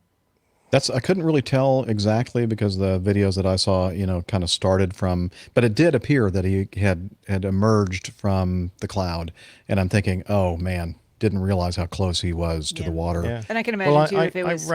I ran it through in sort of 5 second or 2 second blips, and you can see him above the cloud, and then he disappears as he goes through the layer. And then he pops out the bottom, and he's more or less vertically nose down when he pops out and starts his pull. So, do you think that cloud layer created some flat light conditions too over the water? It might well have done. I mean, it is always it's a known problem when if you're displaying over the water of poor horizons and lack of depth perception, because when you're doing it over land, of course, you've got all those familiar features which give you a very good idea of your height. And, of course, when you're in a vertical maneuver, the altimeter's winding very fast. So you rely on hitting gates, and his gate would probably have been upside down at the top, the speed and the height gate, to make sure he was well positioned to do the pull-through. But then it relies purely on, from that point onwards, really, on his handling skills and the amount or how well he flies the aircraft in that second half of the maneuver, as to how hard he turns it and whether he has the height sufficient to recover. That's all about managing that energy. Yeah. Yeah. Oh, well. Sadly, it was not a happy ending for this gentleman. Not a lot of room for errors when you're doing low level aerobatics. And the number of very high quality aerobatics pilots that regularly have major mishaps is is well known. There've been a huge number of military formation pilots have died over the years, and in fact, my next plane tale is going to cover one of those incidents. But it doesn't matter if you're an incredibly well-trained pilot. When you're doing aerobatics very close to the ground, you don't need to make many mistakes before you find yourself with nowhere to go. Yeah, when I was doing aerobatics in the Air Force, the lowest I ever, the floor of the area that I was using was like 10,000 feet. So always had a nice margin or a big buffer between myself and terra firma when I was doing all those kind of maneuvers. Exactly right. Never had the experience of doing something like that very, very close to the ground. Yeah, And not if a lot you've of ever margin for bombed error. your base height, as we used to say, when you flew through your imaginary ground, as we did frequently, if we're working to 10,000 feet, you're trying to judge that level off, and you don't quite make it. You think to yourself, "Ooh, I'm glad I was doing this at 10,000 feet." Yeah, not aiming starting for a from 100 10,000. foot level Yeah, off. Yeah. I think a T-38, I think a loop, I'm not sure about this because it's been a very, very long time, but I think it took like 11,000 feet of altitude to complete the entire loop, or from top to bottom. And that 11,000? I think it was a big number like that. Wow. Well, it only had tiny little wings. Yeah, tiny little wings. Yeah, very fast. Now it's true. One of the last times I was solo on the T-38, though, I didn't have a chance. I think I've mentioned this a few times on the show. I didn't have a chance to have my special clipboard that has my little the page that has a cheat sheet for the entry parameters for the various maneuvers, and it had been a while since I'd flown aerobatics and had been solo. And the scheduler saw me and goes, "Jeff, get out," or "Lieutenant, get out there and fly your last solo." And I went, "Oh, okay." And so I thought the first thing I would do, open up the whole series of aerobatic maneuvers in my area, was a loop. And so I put the nose down and put the power to military, which is basically full power without afterburner. And I thought, well, there's 350 knots. And so I started my, 3-4G pull up. And right at about 80, 90 degrees, nose high, I realized that something didn't feel quite right. And the only thing I could remember was my instructor when I was started flying the T-38. We were doing a similar type of maneuver that I got ourselves into, and he was yelling at me, "Don't touch the throttles, don't touch the throttles." And so in my head, I could hear that, even though I was by myself. And so I ended up kind of recovering from that. And it turns out that when I got back, I looked and I only missed it by 100 knots, the entry speed. I think the entry was supposed to be 400, just that much. That's not bad for you, Jeff. That's good. Oh, thanks. On target speed. My airspeed control, I try to keep within 100 knots. Yeah. Plus or minus 100 knots. That's good. That sounds like a good target. tolerance. Yeah. Anyway, so the rest of that solo, my last solo, what do we call that, contact ride was spent what we call border patrol. I was just staying in the middle of my area, just basically doing circles until the time was up and the fuel got down to a certain point. I thought, okay, now I head back, do about like 3 circuits around the pattern, 3 touch and goes, and try not to kill myself. Good idea. We like that strategy. And hey, I'm here. It worked. You made it. I made it. Oh, okay. And finally, some sad news. We've talked about this accident. It's famous many, many times. In fact, many people, Nick, have asked you to do a plain tale about it, and maybe I keep we'll. thinking he already had done one, but that's not. Nope, he hasn't, because he says it's been so well told. But I still think that Captain Nick tells it better than anybody else, so maybe we can talk him into it. But let's see, what is it? United Airlines 232, I believe, was the flight number. Sioux City, or was it Sioux City or Sioux Falls? Sioux City. Sioux City, Iowa. They were going from Denver to Chicago, and they were at 37,000 feet. And the number 2 engine, the one mounted on the tail, the DC-10, exploded.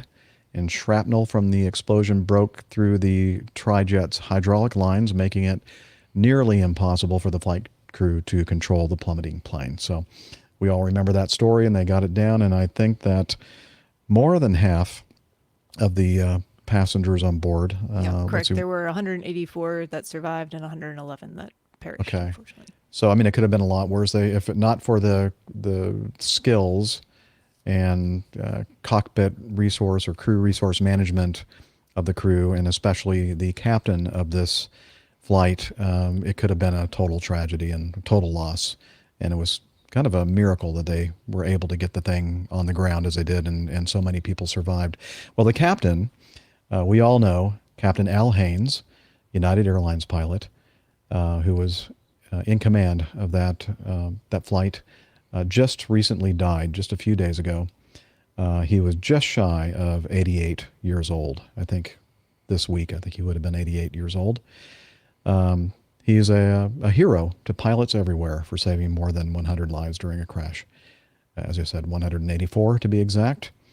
And, it was an interesting article here. This is from, let's see, the Seattle Times. He was living in the Seattle area when he passed. But apparently, Al had a really good sense of humor. And one of the last parts of this article I thought was interesting enough to read to everybody listening here. I guess the other crew members, the first officer and second officer on the airplane, the flight engineer, had kind of kept in touch with each other over the years, and they were talking about Captain Al's sense of humor. And they says both Dvorak and Records said that Mr. Haynes never lost his sense of humor. Dvorak said he vividly remembers when the plane skidded to a halt and the cockpit crumpled. The lights shut off, and after a beat, Mr. Haynes asked him where he was. And Dvorak said, "I'm right above you." And Haynes, under a pile of aluminum and machinery, replied, "I think you need to lose some weight." This is after a horrible crash. Yeah, absolutely. I think he made some other kind of quips to the air traffic controllers as they were talking about landing on a certain runway, and he said something to the effect like, "Oh, you want us to actually land on a runway?" Yes. Like specifying what runway you want me to land on? Yeah.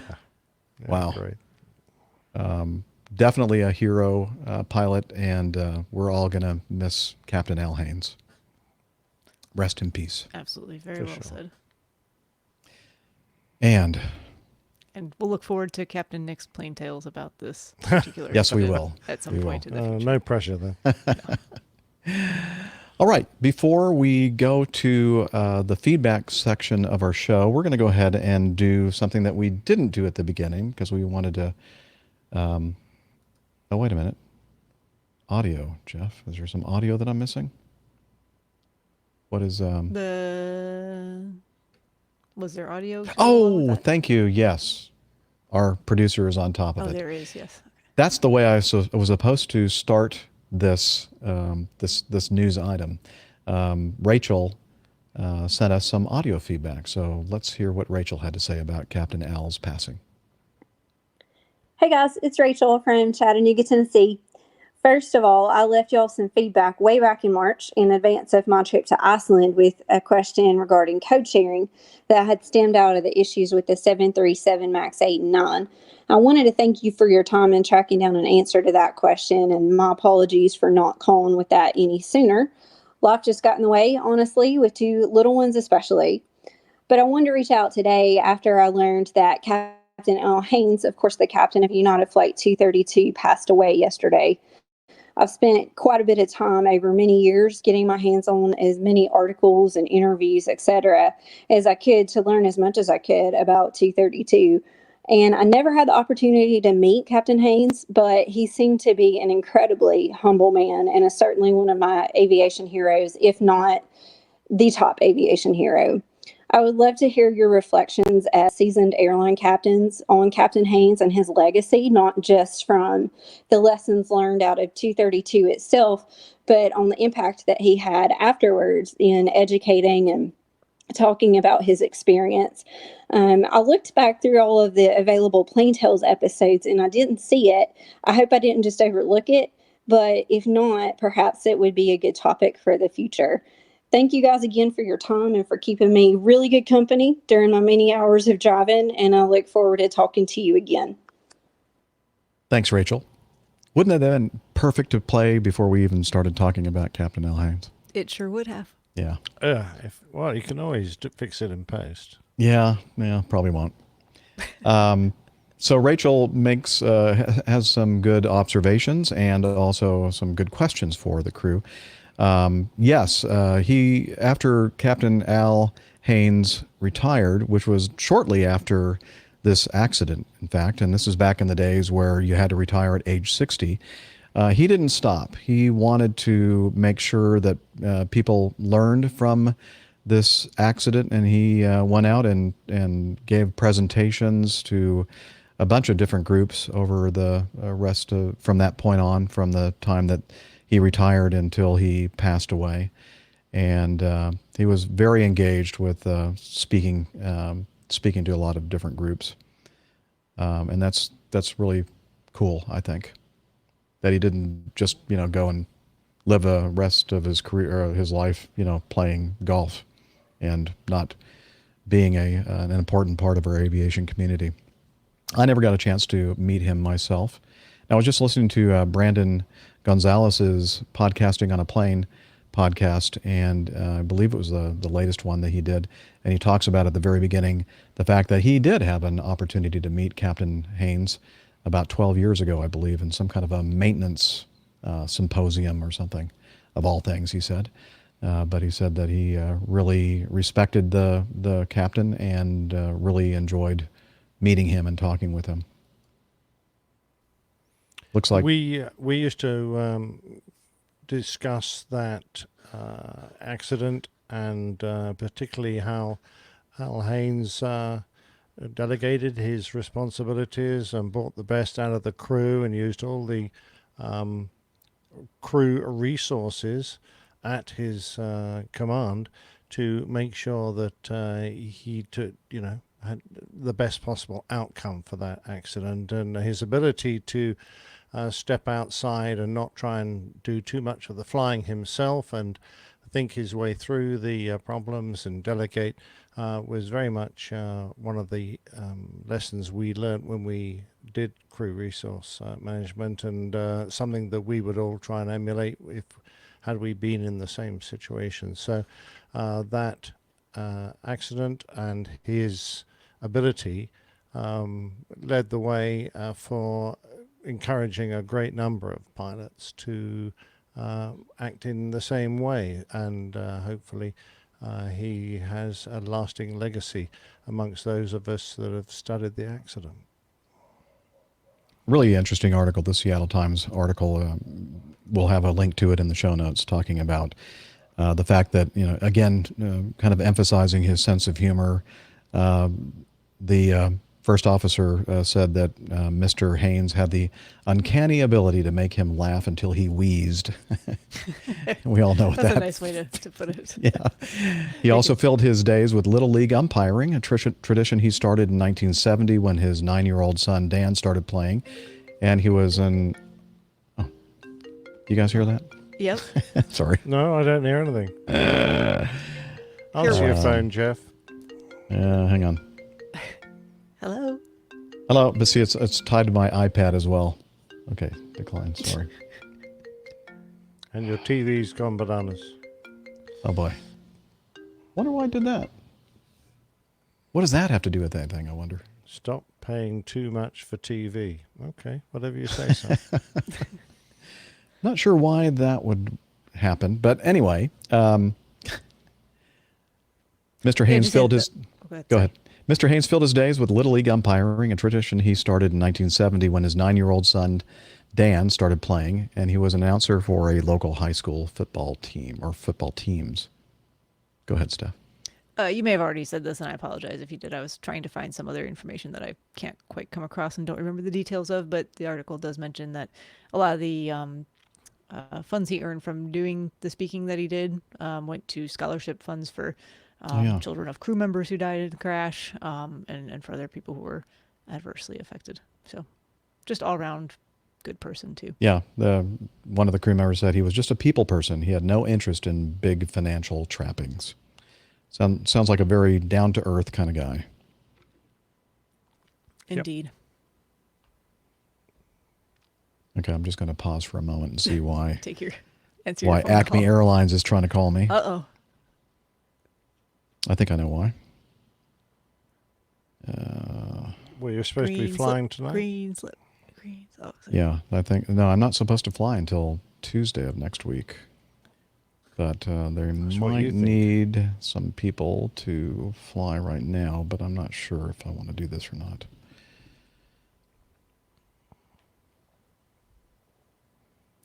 Well, that's the end of the show today, folks. No, just kidding. Yeah, let's stick the playtail on and then just leave. Jeff, you can go then. Steph and I will wash up. Yeah, we can wrap this thing up. Today's the 29th, right? So this is for tomorrow. It is still the 29th. Stop it.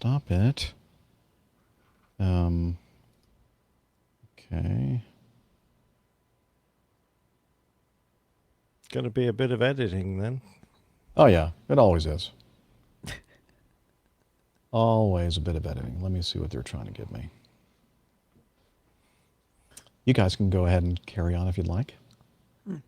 What are we going to talk Carry about? on. I don't know. Did you just have well, not that it matters since you're retired, but you had just recently a holiday weekend in the UK? Yeah, we had a bank holiday Monday. I didn't even notice it. Well, we have one next Monday. Our Labor Day is very next nice. Monday, so excellent. It's a 3-day weekend. That's right. It's this upcoming weekend, isn't it? It is. I'm sorry, I interrupted you, Nick. Got anything planned? For me, yeah, I might pay a visit to one of our other crew members for a day and see some airplanes. Oh, sounds nice. Yeah. Including the red arrows. Oh, the dead sparrows, you mean? The dead sparrows and the snowbirds. All right. So it should be fun. Wonder what their nickname is. I don't know. Well, I'm sure I'll find out. I'll report back next week.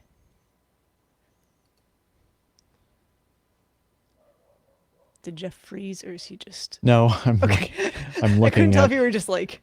So I'm trying to quickly decide if I want to take one of these green slip trips, but I think they're all starting tomorrow.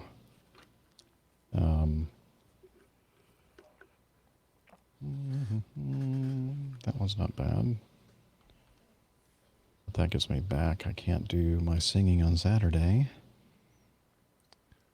I'm singing on Saturday, just singing on I'm sorry, I know this is Saturday. boring for everybody, but I have to make a decision like within a few minutes here.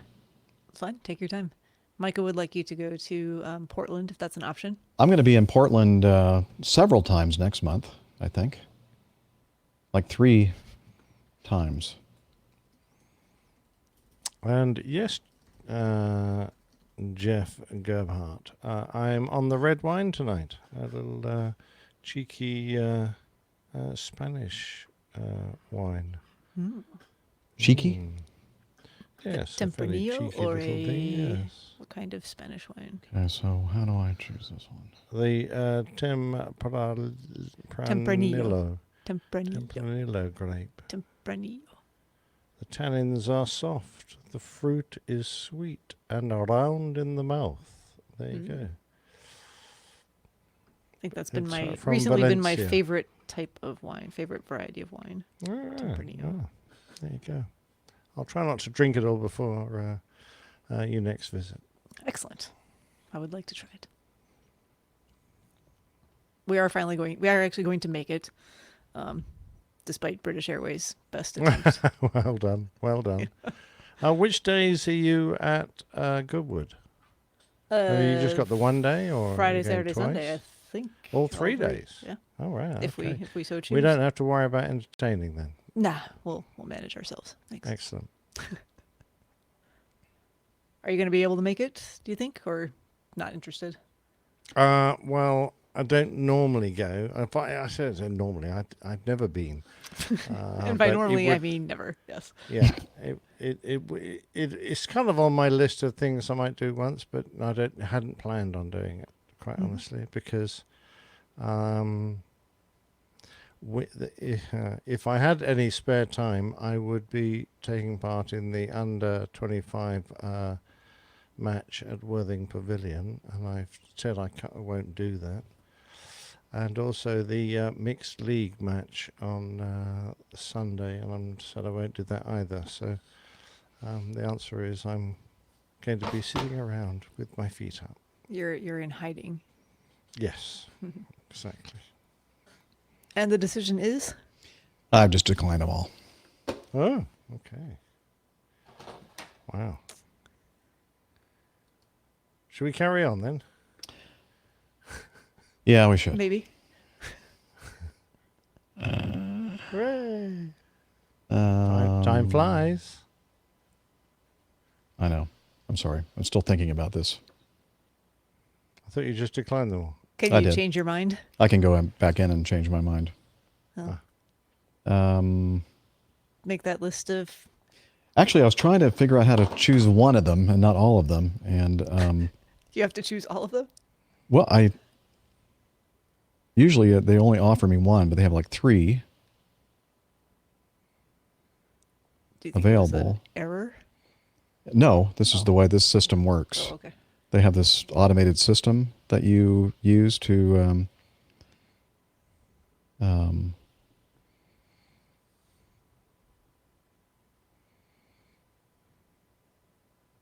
let's see. What if I hit select all? The chat room is taking a vote on what you should do. What are they saying? Fruit Green flies slip- like a banana. Yes, fruit flies like a banana. Okay, let me look at this one. They're the great philosophers in our chat room tonight. Time flies like an arrow. Oh, wait. Time flies like an arrow. Fruit flies like a banana. I feel like there's more to this Yeah. going to appear. Let's see. Fly like a butterfly, sting like a bee. Possibly not. Okay, I'm not eligible for those 2. Okay, so I'm sorry. Just one of those things that I have to make a quick decision about. This means Well, that no, if you made a quick decision, you'd already have made it. Shut up. A quick-ish decision. Define quick. Well, in Jeff's case, that's like half an hour. That's fine. Less than a half an hour. It's less than 10 minutes because that's the window. The response window is 10 minutes. That is a pretty quick decision, especially. Well, you make up your mind and go to the loo. Okay.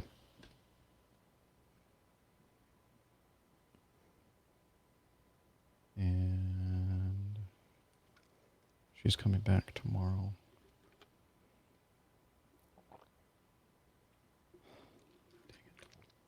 Now I'm just going to decline it.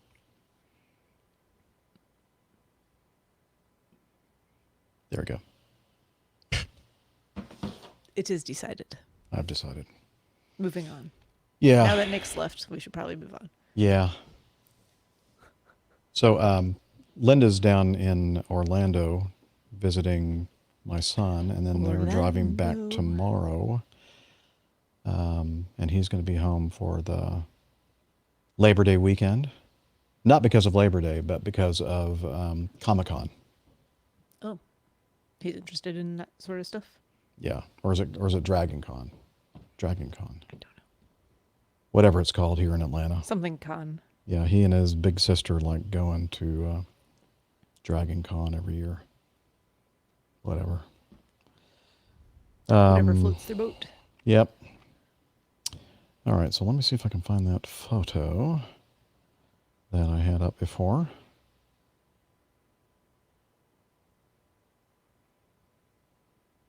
There it is. For some reason, when the telephone rang, it must have disrupted the Wi-Fi signal or something to my TV.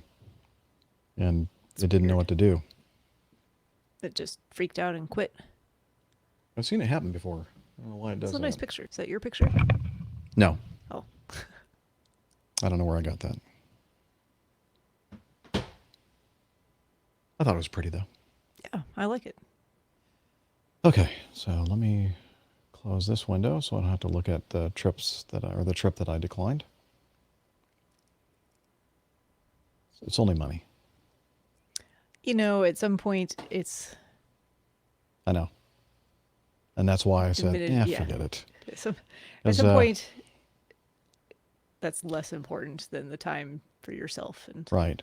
Good thing is, recovery. Logan, this trip was going to be like St. Louis and back, and then Omaha for an overnight, and then the next day back to Atlanta, and then a Portland, Maine turn. I wasn't laying over in Portland. But you're still here.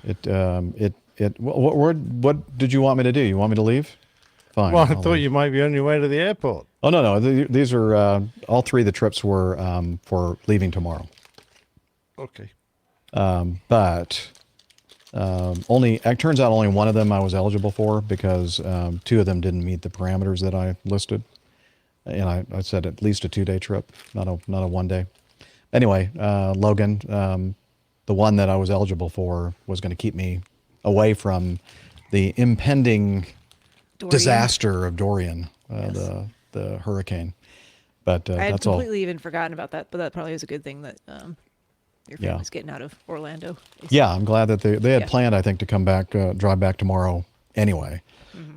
But I don't think it's supposed to make landfall until, Like Sunday, I think. Yeah. But I mean, when stuff like that happens, there's a lot of people all trying to leave the same area at the same time, and it can just get a little Yeah, that's... congested. I remember the last time that Chris came home from Mm-hmm. Orlando when a storm was approaching, and I had to spend time with him on the phone, telling Keeping him him awake. how to get Oh, to yeah. avoid all the major thoroughfares to Atlanta All the and all these traffic. back roads and everything else because everything was just bumper to bumper. It was a mess. Man. Okay. So what were we talking about when we were so rudely interrupted? I think we had just pretty much concluded the United 232 Al Haynes Okay. stuff. And that All was- right. Well, that means then let's do some of this.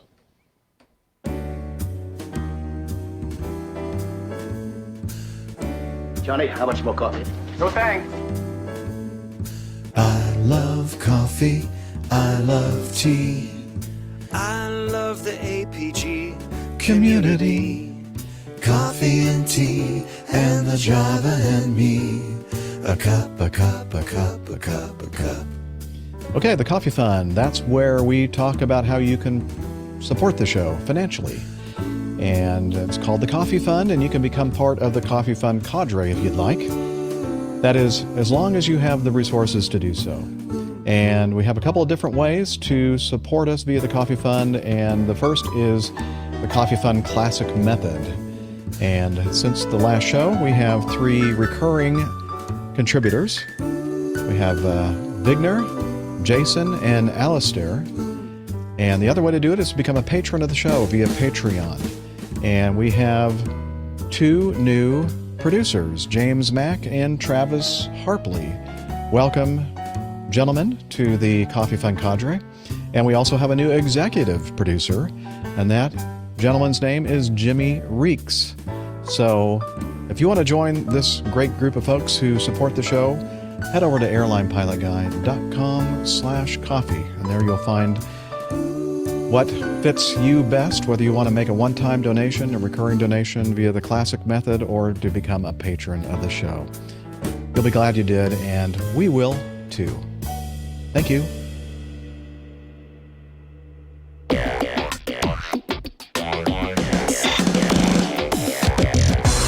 Captain, incoming message. All right, now we start with the first item in our feedback folder. And this is an actual piece of feedback that we talked about, Steph and I talked about on the last episode. And then we realized that we probably should get some input from those who weren't able to help us answer this feedback on the last show. We were hoping for both Dana and Nick, their input, but looks like it's just going to be Nick. So I'll start off by saying, greetings, APG crew and the world's okayest Airbus guy. Well, I didn't write that. Tom did. Kind of a compliment, I guess. I guess. It's your favorite millennial, Tom. You know these millennials, Nick. They just don't respect. Backhanded compliments. They just don't respect their elders. Anyway, millennial Tom from Pittsburgh, reporting from the opposite side of the fire hose of Part 121 training. I'm happy to say I'm officially through my first type rating, off IOE, and a full-fledged first officer on the Jungle Jet. Although I'm sorry to say I haven't been able to catch up with the show lately, as I've been busy trying to keep up with the jet. I'm starting to catch up now with every layover and long sit that I have. I've been traveling a lot, even to Atlanta, and one of these days I'd love to meet up with you all. I'd also like to say congrats to Captain Nick on his retirement. Such a long, fruitful career finally comes to an end, and enjoy your retirement. I know Thank it's you a very little much, late. sir. He goes, I know it's a little late, but I'm playing catch up here. So he turned to us for some advice, Nick, and he said, for someone like me just getting off low time at their first airline, if you could go back to your low time selves at your first airline, what would you tell them? I look forward to hearing from you guys again and hopefully have a meetup. Again, that's Millennial Tom from Pittsburgh. So, Nick, what sage advice do you have for this youngster? Keep in the books, keep your nose clean, and keep flying.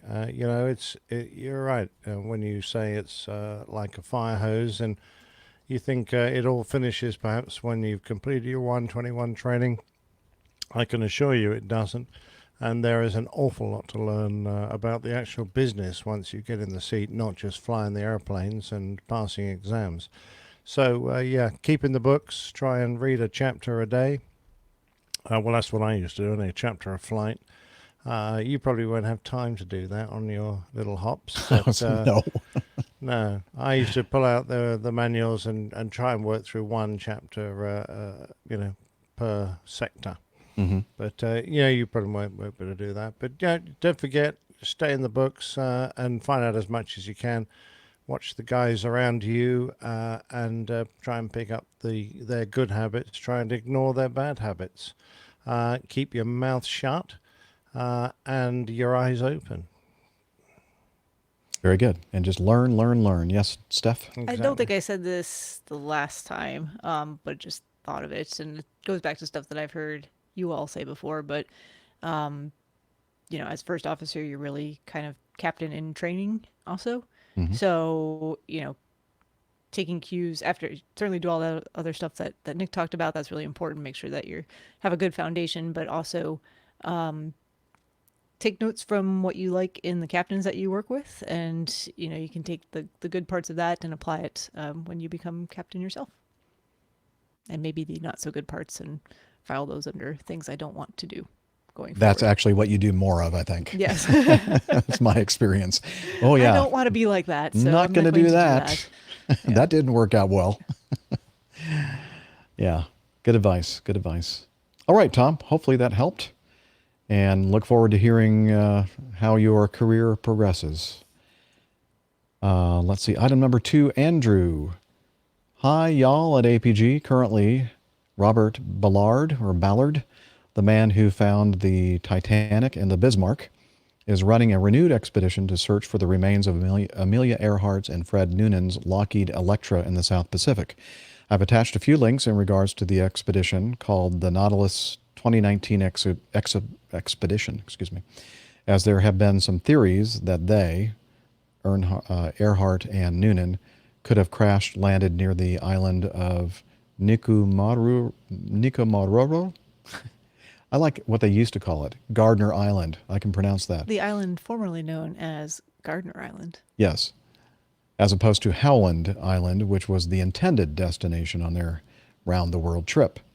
And so it gives us a link to that. The link shows the itinerary for the National Geographic-supported Nautilus mission to map and survey various places in the Pacific, including searching for the wreckage of Earhart's 1937 possible crash site. Looks like the documentary on the expedition will be released in October. And he says, as of this writing, The Nautilus expedition is still around Nikumaroro Island until August 25th, which was just a few days ago. So I guess they're all finished. Gives us another link to the International Group for Historic Aircraft Recovery, which, how would you pronounce it? Tigar? Tiger? Oh, okay. I think. TIGHAR, that makes sense. Tiger, which includes the recent discoveries and theories that have led Ballard to believe that Lockheed Electra's wreckage may be near Nick Island, or the Niku hypothesis. And, I guess they got tired of trying to pronounce the whole name as well. They just shortened it to NIKU, Niku. Some interesting stuff. Also cool to look at some other work both Tiger and the Nautilus Project has done. Keep up the good work and entertaining show. Andrew, formerly of Vancouver Island, now à la Quebec. Oui, oui. Uh-huh. Comment allez-vous? So, how many more people are going to try and make money out of Amelia Earhart's disappearance, I wonder? It's never ending. I don't know, but do you think we could figure out a way to do that? Well, you could do if is write anyone a would book, like to sponsor us, I wouldn't come up with a few faded photographs, a bit of old wreckage. I'd like a little bit of time in the South Pacific. Exactly some right. beach Good time. idea. Yeah. I'll be searching / snorkeling. Yeah, like the conferences that you go to. Correct. Well, I think since the expedition, that's the word I was looking for. Thank you. Has concluded. I think we would have heard something had they found anything concrete, and the documentary will be something of a letdown. But there you go. Yeah.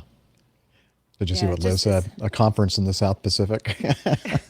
Hey, that sounds lovely to me. I don't know about y'all. So if National Geographic wants to throw a little money this way to support the podcast and our efforts in trying to search for, some more hard. Well, it would be nice to go and do a plane tale from the actual place. Reporting live on location. Yeah, reporting live. Yeah, from Amelia Earhart's wrecked airplane. That would be. We haven't decided yet what our big meetup for next year location is.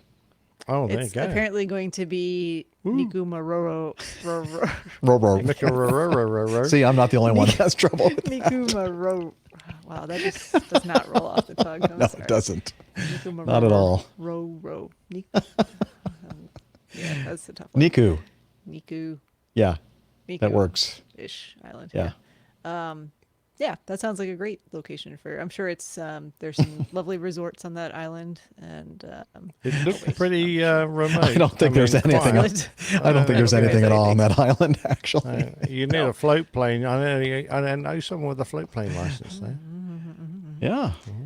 There you go. Yeah, I have a feeling that's probably not a very pleasant place to spend much time. It's probably full of insects will eat you, and they have these huge crabs, these coconut crabs, that they think that may have played a part in the disappearance of Earhart and Noonan.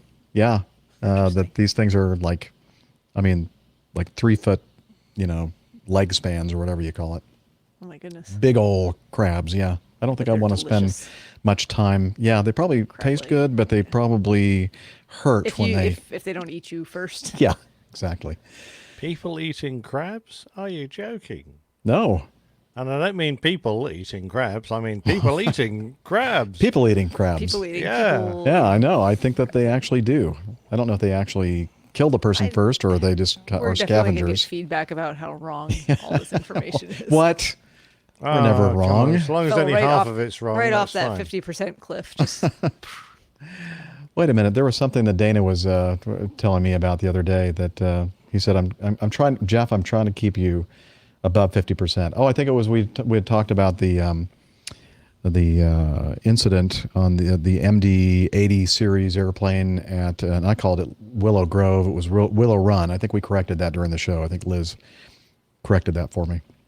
But I mentioned that it was the control tab, control rod for the control tab that had jammed, and the control tab wasn't working. It was actually the elevator itself. The control tabs were actually working and were free, but the elevator itself is what was jammed. So just to make sure that we get that corrected there. I should have started off the show with that. But so now we're back to it around 50%, I think. So thank you, Dana. Approximately. I just pulled up some images of these giant coconut crabs. Those are big, aren't they? Yeah, they are large. Yeah. They don't look like they're very friendly. Species of terrestrial hermit crab and the largest land-living arthropod. There you go. There you go. Yeah. So they're thinking maybe if Earhart and Noonan died on that island, that those crabs would have taken care of, like moving. Yeah, and I don't know that anyone's actually searching for, physical evidence of their remains. I think it's more the aircraft and. Yeah, that's what the Nautilus was looking for, I believe. Okay, well, moving on. Item 3, passenger Mike. He says, I consider myself an emu, a large non-flying animal, or more appropriately, a PM, which stands for passenger monitoring. Most of my time on aircraft is for work, traveling around Australia and New Zealand. The preferred carrier is the white bird with the red V on the tail. I stopped flying the one that has a picture of Skippy on it after their management refused to recognize the endeavors of the crew of QF-72. Sorry, Captain Nick. Also, not a fan of the bus company product. Oh well. I know that's going to be disappointing to Nick. Nick doesn't have favorites anymore. It's fine. My heart is broken for you. What else could I say? I know. I can tell. I can hear it. Whilst I love aviation and have been around it most of my life, I've never sat in the front seats. I came across your podcast by accident. I was looking for something to fill the void on my daily 90-minute drive to the office. And on those occasions when doing sectors, let's see if I can get these, Sydney to Perth and Sydney to Christchurch, Auckland. There is only so much work that can be done on a laptop or dialogue with crew. Anyhow, thanks for the hours of comic and informative relief the team has offered. Now, the big question, do you sell APG coffee mugs? And where do I buy them? I can then legitimately join the coffee club. Yay. At nearly 60, I find that hoodies aren't really my thing.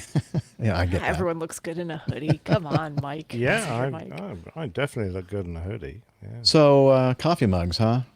No, we don't do this. Well, you know what? Move on.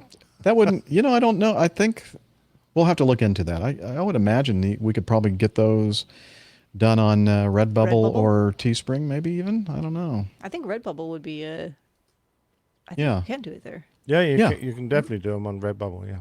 Okay, well, we'll look into that, Passenger Mike. And welcome to the APG community. And hopefully you won't catch the syndrome. Sounds like it's a little too late. He's looking for coffee bugs. If I were you, I'd start taking the pills that go around the ceiling just as soon as you can. Yes. Yeah, let's see. Make sure you're near a toilet. Why, hello there. My name is Miami Hick, and I'm here to talk to you today about an embarrassing subject that no one likes to talk about, APG syndrome. Do you have a constant pain in your neck from always looking up at airplanes? Have you tried to grow your own Captain Jeff mustache? Do you think of Miami Rick every time you hear a cricket? Think of Captain Nick when you hear a frog croak. Think of Dana whenever you eat Boston baked beans. Do you think of Dr. Steph whenever you get stuck with a needle?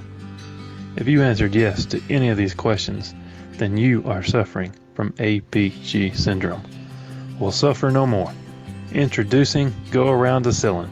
With only 36 daily doses of an easy-to-swallow pill, you can be free of your symptoms with Go Around the Ceiling. Talk to your doctor today and find out if Go Around the Ceiling is right for you.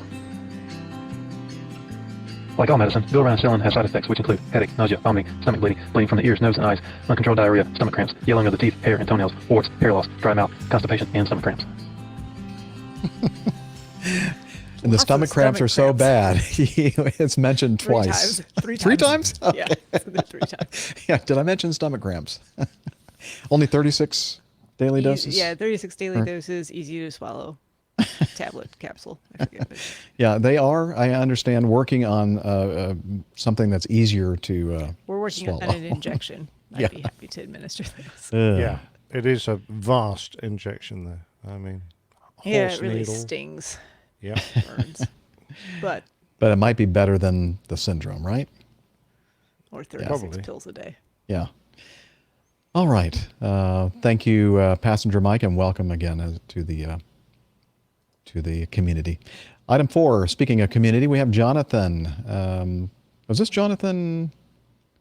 Let's see. He didn't put his last name here. Let me make sure. I think it's the Jonathan that we know. Yes, Alexandratos. We've had several meetups with Jonathan in the New York area. It's always a lot of fun. Okay. He says, hi, Captain Jeff, Dr. Steph, Captain Dana, Captain Nick, and all the APGers of the world. Wow, he is very inclusive. I wanted to send in some feedback because I just spent the day at the TWA Hotel at New York City's JFK Airport. Did I cram enough acronyms in there? Yeah, actually, I made one of those acronyms. I actually said New York City. I should have said TWA NYC's JFK. Anyway, often playwrights in the theater company Often playwrights in the theater company I'm in choose destinations for writing retreats. Today, one of my friends chose the TWA Hotel, indicating they had a quiet lounge perfect for writing. That was certainly true, but I couldn't resist spending a good chunk of my time wandering. It is so cool. The hotel has worked hard to preserve the 1960s ambiance of the space, putting the staff in TWA crew uniforms, locating check-in at one of the old ticket counters. The other ticket counters were food kiosks. I got a Hydro at one. The gift shop was stocked with vintage-looking TWA gear, and the carpet was kept a pristine TWA red, all while 60s music filled out the background. I went to the Connie parked outside. A beautiful Lockheed Constellation turned into a bar. The cockpit was left intact with live ATC from JFK Tower being piped in. Though you have to pay $50, only $20 on weekdays, to access the rooftop pool area, the host was kind enough to let me walk around for free for a few minutes to plane spot. The roof overlooks the runway, and I saw a couple of 747s land while I was up there. I've attached pictures of all of this to this bit of feedback. Feel free to post them if you like. I eventually settled in to do some writing, but it was hard with all the great sights to see. I'd encourage anyone who can visit to do so. Rooms run about $200 to $300 a night, but are less if you only want to book one for a 4-hour stretch, say on a layover, which they totally let you do. A bit of not quite family show trivia that I'll try and make as PG related as possible, but feel free not to read this part aloud. Okay, well, I'm just reading this for the first time, so let's see. Shall I do this? Has anybody read this? I've read it. It's fine. Go ahead. Okay. In planning for their uniforms in the 1960s, TWA apparently ordered special fabric that had TWA repeated in small letters all across the cloth. According to the exhibit, though, when TWA ordered the fabric, they forgot to leave a space between one TWA and the next. I'll leave it to funny, you. Actually. Well, that reminds me of the old joke, the very old joke of the girl wandering around the cabin saying, "Excuse me, would you like some TWA coffee or some TWA tea?"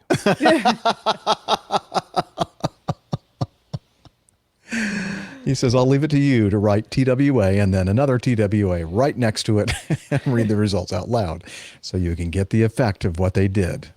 Wasn't good. So the fabric was scrapped before much aviation awkwardness could ensue. Sensible. Oh, man. Can you imagine having some of that? That would be a collector's item. Yes. As always, thanks for making me laugh, Jonathan. That was great. As always, thanks for the great show and for always stoking the flames of my aviation curiosity. I talk to all my friends like I know a lot about planes, but the truth is I just repeat whatever I hear on this show. Maybe your that's friends why. only have 50% aviation knowledge. Yeah, it's 100%, Jonathan. Maybe that's why they're always asking me if your socks will actually be sliding on the ground if you forget to go around. They will. Yeah, they definitely. will. Much love, Jonathan. Much love to you, Jonathan. Thank you very much. Some great photos he took of the inside of the hotel. Some great uniforms without the TWA fabric. And just TWA repeated. Just TWA. Yeah. And the inside of the Connie and the outside of the Connie. That's awesome. So I'll put a link to these photos in the show notes. So you And all I'm can look at actually them. very excited because I have a stay booked at this hotel in less than 2 weeks' time, just over 2 weeks' Really? time. Good for you. Yeah. Brilliant. Wow. So I will be sure to take some pictures and post them. It's an Yeah. overnight stay. So Now, if you're a guest, surely you don't need to pay I extra. don't think to go you to pay the extra for pool. the pool when you're a guest. Okay, that's good. Yeah. And hopefully the weather will be nice and I can make, because it looks wonderful. I mean, the pool's just situated with a great view and a bar and everything else, which is where I'll probably spend ideal. quite a bit of time if I get the chance. What? You and a bar? What? And a pool? Yeah, And a that pool? doesn't sound like me Nah. at all. Not at all. Not at all. Thanks again, Jonathan. All right. Number 5. Let's see. Somebody else want to relieve me of my speaking duties and take number I think 5? you can only relieve yourself, mate. We can't do it for you. Well, okay. Steph volunteered. I got it. Okay. So this is from AH, or should we say Alpha Hotel? That sounds Whatever a you little bit want. like some other podcast. I'm not sure. Familiar. He says, "Hey guys, Nick's old pilot plane tale, sorry, from episode 387 was my favorite yet, covering the genesis of flight data recorders. You guys started to mention the ability for companies to monitor all pilot actions and conversations. I'm not sure where I heard this, but to my understanding, a chief pilot or some other manager can monitor every action the pilot makes in the flight deck by recording and transmitting flight parameters and instrument parameters back to the ground so they can be analyzed. So my question is, do companies actually do this, and to what extent? For instance, if you are not making every effort to conserve fuel, would you get an email from the chief pilot asking you to explain this? Or if you are constantly having rough landings, can the chief pilot pull up a list of the bottom 8 performers and just can them? Do you feel like Big Brother is always watching you in the cockpit? Take care, folks. Shiny side up. AH from Cincinnati, Ohio." Well, first of all, Alpha Hotel AH. We actually use names here if you want. You can use your real name. You can be Yeah. Unless, of you're course, maybe he's just trying to be anonymous, and I don't blame him for that either, do you? No, not at all. In fact, Steph is definitely not my real name. Just Really? kidding. No. Okay, Steph. Yeah. So I think that the person that you were talking with basically was talking about a system that we call FOQA. And I'm trying to remember exactly what that acronym stands for, but something about Flight Operations Quality Assurance or something like that. That sounds reasonable, doesn't it? There are on today's modern airplanes, and even some of the non-modern airplanes like the airplane that I fly, systems that monitor or sensors that monitor certain systems and the actions that these systems undergo, and like levers that are activated and speeds that may have been exceeded, let's say for a maximum operating parameter for, let's say, the speed of extending the flaps. And if you extend the flaps above that speed, then that event is recorded. And the more modern the airplane, the more parameters are recorded. And so, yeah, there's a lot of this going on. In fact, some of it, a lot of it is out there now being recorded and reported in real time. So when the airplane's up there flying along, a lot of this data, right, Captain Nick, is being sent. And I think it depends on the company and, how they equip the airplane, and also what their agreement with the pilot group is regarding what kind of data is collected, reported, and what happens, and what they do with that data. Yeah, you're quite right, Jeff. On an all-electric airplane like the Airbuses, of course, they can record an enormous amount of data if they want to, and it is downloaded routinely after every flight, all the data, And of course, the airline can choose to have certain parameters recorded and transmitted on during a flight. So if there's a major fault or if there's a warning or alarm goes off, the company will know about it. And they'll also know about lots of other things that might fail that the pilots aren't even told about, which is an interesting situation when the engineers sometimes pitch up on their cars and say, have you noticed any strange readings on number 4, blah, blah? And, you've had no warnings, but they already know that there is an indication of a problem. It may be something that's not even shown to the pilots. It's an interesting world we live in. So ours is called a different name, or was when I was working for my company. But it's the same basic thing. And it's very important, I think, in a just environment that we like to think we work in, that this information isn't used to target individual pilots, because otherwise the unions, and this is one of the reasons all pilots should really be belong to a strong union, needs to make sure that individuals are protected from being overly analyzed on the actions and the things they do. Now, what our system did was to automatically flag any excesses. So you're taxiing too fast, you put the flaps out too fast and got a warning, or you didn't adhere to your stabilizer approach criteria, and various other warnings that you were too fast on landing, too slow on landing, etc., etc. So they went through a big filter and piled out the other end and gave a general trend to the company as to what the mistakes that most of their pilots, or the most common mistakes, were being made, or mistakes that might lead to a future accident. And that's really where it was all aimed. It was all aimed at flight safety and preventing. So all we did was we got lectures and we got talks from these people. Our system was called Candid, so they would come along and say, right, well, Candid is showing us this, so this is a trend. We want to knock it on the head soon, so next time you're making an approach, pay particular care not to go into this area, because if we continue to get excesses in this area, it could lead to a bigger problem. And they would change the training in the simulators to knock problems on the head nice and early. So it was a very proactive system and very safe system. I used to like it very much indeed. Now, of course, if one individual did something that was grossly in error, then we had a pilot who was basically put in position by his peers, and he was called the Guardian. And he would be the only person who knew who the actual pilot was, or the crew were, who had this incident on their aircraft. And management would be prevented from knowing that. And the idea was that the Guardian would discreetly approach the crew and say, well, we saw this happen on your aircraft. There's no jeopardy at all if you speak to me. I'm not part of the system. Do you want to talk it through with me? And generally, the Guardian was a very well-respected training captain.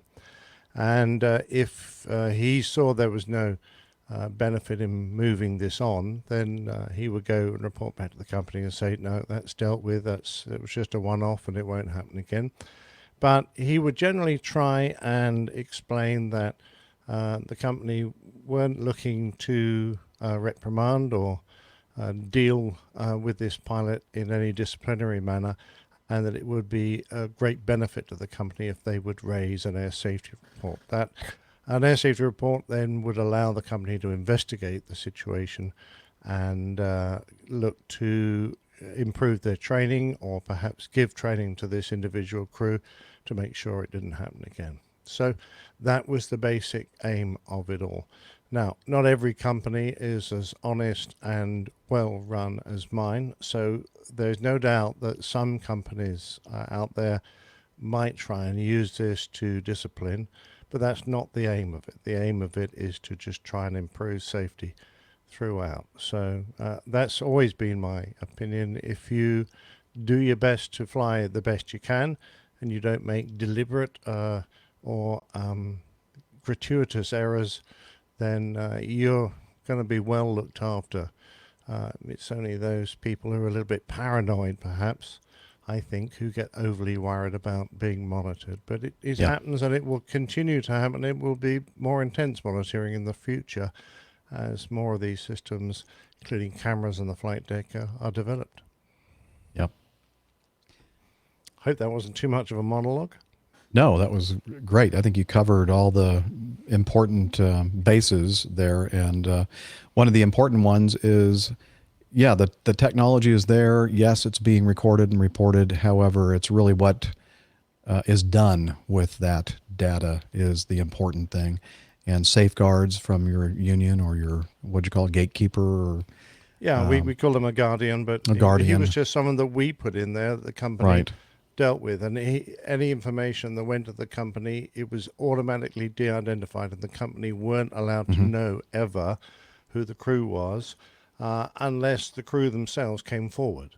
And the guardian was the sort of intermediary who would try and persuade the crew that it was in their best and the company's best interest if they did come forward and discuss it with them. But it became very difficult if it was something that the crew point blank didn't want to come forward. And I don't think I ever encountered that. Generally speaking, these things were dealt with, and always in a very positive manner. As far as fuel use is concerned, we've heard about this over the years that I've been doing the show, where certain airlines, and they don't need any kind of special monitors or sensors to figure out how much fuel is being burned on each flight, because when you arrive, they know how much fuel you have in your tanks and how much fuel. They're going to have to replace the missing amount. Yeah. Right. So it's like common knowledge, but I have heard of situations where certain carriers put a lot of pressure on their pilots to kind of push things, like carry less fuel than they probably should or they're comfortable with carrying. And I, fortunately, being a pilot at Acme Airlines, have never felt that kind of pressure. And if any point I ever did feel that pressure, just a call to the dispatcher would take care of adding whatever additional fuel would make me feel comfortable. So I'm very fortunate that I work for a company that's very professional and listens to its pilots and is very conservative when it comes to making sure that we don't stretch things too much. I can't say the same for my outfit. There was always a great they tried to educate the pilots to carry what they consider to be sensible limits. And many of us believed eventually that the allocated fuel on the flight plan went beyond what we considered to be a normal, comfortable level. So some pilots were in the habit of always putting on extra fuel. Some pilots did it when they just thought it was justified. And in a lot of cases, they didn't need that fuel. So in most cases, they didn't need that fuel. I was kind of between the two. I always felt as soon as I saw a reason to put extra fuel, since there was no fat left on our flight plans, I always put extra fuel on. But on the other hand, if everything looked, hunky-dory, then I would happily go with flight plan fuel. And if I had to divert, then, well, that wasn't my fault because, whatever. And the company would absorb that. But funnily enough, as we picked up more routes that needed to link with other airlines, the company became very concerned about diversions, and we often found that we were given a considerable amount of fat in our fuel there to cope with a bit of holding rather than risk a diversion, which would disrupt an awful lot of people's traveling plans. Very expensive. Exactly. And over the years, my fuel decisions, sometimes I put on a lot of extra fuel if I felt it was necessary, and often I didn't need it. I was never once asked to explain myself. So I always thought that was very good. No one ever came to me and said, I want you to justify why you put up that extra fuel on that flight. So I thought that was very good. I think that you and I have been blessed to fly for companies that have a really strong safety culture. Yeah, I think you're right. So hopefully that answers your question. I mean, again, there's always, if something can be abused, it will be, but it's not our experience at our companies. And yeah. You know what we should do? This might be a good point. Yes? Yeah. Well, What? I'll let you explain. I think it's going to be the best part of the show. Yeah, which is, of course, this week's installment of the Old Pilot's Plain Tales. This one, 42nd Boyd. The Old Pilot's Plain Tales. 42nd Boyd.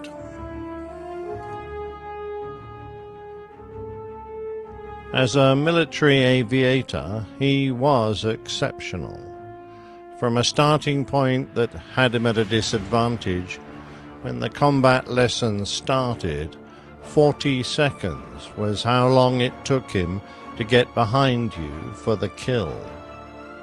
His skill at air combat was legendary, but it was far from his only talent or nickname, come to that. At various times in his career, he was also known as Genghis John, a reference to his confrontational manner. The Mad Major, for the intensity of his commitment to his beliefs. And the Ghetto Colonel, because of his Spartan lifestyle and his habit of shunning personal wealth and private gain for service to his country. The man was John Richard Boyd, a fighter pilot who would never claim an operational kill, but whose theories concerning warfare would make him one of the most influential military minds of the 20th century. He was born on the 23rd of January 1927 in Erie, Pennsylvania. While still at junior high school, he enlisted in the Army Air Corps and, after his graduation in the last months of the Second World War, he completed his basic training and skill training as an aircraft turret mechanic.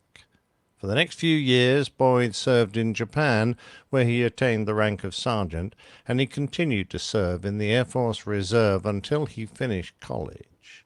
He graduated from the University of Iowa in 1951 with a bachelor's degree in economics, and later earned a bachelor's degree in industrial engineering from Georgia Tech.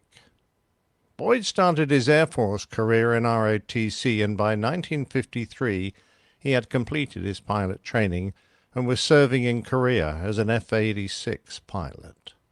By the time he was able to go on operational missions, the conflict was near its conclusion, and he was only able to fly as a wingman, so he never had an opportunity to fire his weapons in anger. This didn't, however, prevent his career from progressing, as his skill and tactical acumen had been recognized. When he returned to the United States, he was invited to attend the Air Force's prestigious school for fighter pilots, the Fighter Weapons School. He passed the course at the top of his class and was asked to remain on the staff as a flight instructor. It was in this role that he gained the reputation of being able to best his students in a mere 40 seconds. His favorite maneuver for this contest was to place his student behind his wing line and then fly a high G barrel roll, killing his forward progress and forcing his adversary in front. Once there, he would call the kill, "Guns, guns, guns." Fans of Boyd laud him for this, although his detractors often wonder why an instructor defeating his students using an oft-repeated maneuver is noteworthy, much less a point worth bragging about. The fact was that he was an exceptionally skilled pilot. That was never questioned. This diversity of praise and condemnation was something that would mark his life. For many, his achievements and original thinking are so worthy of praise that they will hear nothing bad said against him. Others are less convinced. However you consider him, dear listener, there is little doubt that he was going to challenge orthodoxy including fighter tactics and the theory of how wars were to be fought, inspiring radically different opinions. He had the courage to state his views and defend them, regardless of the consequence. During the Korean War, although the F-86 Sabre was considered less capable than the MiG-15 that they fought, the Sabre had a 10-to-1 advantage in kills, although recent assessments show that figure to be closer to 5-to-1. Regardless of the numbers, Boyd thought he understood why the American forces had done so well. He believed it was down to two crucial advantages: better visibility and a faster roll rate. He expanded his theory and developed his understanding of the mathematics behind it, and when his skill with numbers let him down, he taught himself calculus in his spare time. The key to victory, he believed, was not a plane that could climb faster or higher, but one that could begin climbing or change course quicker and get inside an adversary's time cycle loop, as he described it. He expanded this combat theory into a lecture that he delivered hundreds of times, teaching that it was the pilot who could assess a combat situation faster and then change the direction of his aircraft more quickly who would end up winning. He was put in charge of the fighter school's academic section, where he rewrote the school's tactics manual, working out the mathematical formulas that explained the aerial maneuvers that fighter pilots would need to fly, and led to his 1960 report, Aerial Attack Study, a Bible of air-to-air combat that is studied by many to this very day. Boyd completed his tour at Nellis and enrolled at Georgia Tech to study for his second degree. Talking about his aerial attack study, he said, "One day I'll have a breakthrough on this," and that's exactly what happened. In 1961, Boyd was having a beer and a burger with a fellow student one night while studying for an exam in thermodynamics. He was talking about being a fighter pilot in Korea and what it was like to fly an F-86 down MiG Alley. Suddenly, what he had learned about thermodynamics meshed with all the knowledge he had gained as a fighter pilot, and he had something of an epiphany that became his energy maneuverability EM theory. The idea, at its simplest, was to devise a method to determine the specific energy of an aircraft. If he could work out a way to accurately quantify the performance of an aircraft, then the data could be used to mathematically compare different aircraft types. In the beginning, the entire thrust of his theory was to understand the full performance envelope of an American aircraft, with the goal of developing new tactics for aerial battles. Then he realized that if EM could quantify the performance of an American aircraft, it could, for the first time, do the same for threat aircraft, such as the MiGs and Sukhois flown by the Soviets. Finally, if EM could quantify aircraft performance, why couldn't he use the theory to design fighter aircraft? The idea could change the whole direction of military aviation. In the past, when pilots thought of maneuvering, they thought strictly in terms of airspeed. Good pilots intuitively understood energy, although they couldn't articulate it. In World War II, for instance, they knew never to get in a turning fight with the Japanese Zero. In Korea, never turn with a MiG. Now, thanks to EM, they could look at a chart and know exactly where an aircraft excelled and where they had an advantage over an adversary. They could see how many Gs they could pull at a given altitude, what their turn performance would be, and where they had good excess energy. Boyd's ideas were revolutionary, and the senior officers of the day were populated by a military establishment gripped by the Eisenhower Doctrine and the massive retaliation approach to war. Bigger, higher, faster, further was the mantra for aircraft design. A constantly airborne fleet with the ability to deliver even bigger nuclear bombs on targets across the globe. He wasn't helped by his abrasive attitude when talking to those who stood in the way of his modern concepts. He said, "You got to challenge all assumptions. If you don't, what is doctrine on one day becomes dogma forever." Boyd was guided in his work by one simple principle. He wanted to give pilots a fighter that would outmaneuver the enemy. He knew it must have a high thruster-weight ratio if it were to have neck-snapping acceleration. He knew it had to have lots of wing in order to maneuver quickly into the firing envelope. It had to have the energy to disengage, go for separation, then come back into the fight with an advantage. And it had to have the fuel to penetrate deep into enemy territory and sustain a prolonged fight. If some of the Air Force's most senior officers were closing their ears to this maverick, there were others who immediately saw the value of what Boyd had to say. Assigned to the Pentagon in 1964, Boyd became an important figure in a movement that started in response to the $400 hammers and other headline excesses of the Defense Department spending, and soon expanded to question the need for many hugely expensive weapons systems. Although he had allies in the Pentagon, Congress, and business, Boyd's ideas often went against the grain of a military-industrial bureaucracy devoted to the procurement of the most advanced, most expensive, and, not coincidentally, the aircraft most profitable to the industry. Whilst he had his opponents, he built up strong support from men such as Colonel Everest Riccioni and Pierre Sprey, Ray Leopold, Chuck Spinney, Jim Burton, and Tom Christie as well. They were to become part of the fighter mafia, and it was their influence in the Pentagon that went a long way to see Boyd's ideas accepted by the mainstream of Air Force policy men. His concepts gained ground, and by the time I was flying the Phantom in the late 70s, it was part of my world as well. I had no idea who gave rise to the myriad of graphs held in my tactical manuals, but in the quiet of a study room, I could open the big safe that held our most secret books and sign them out.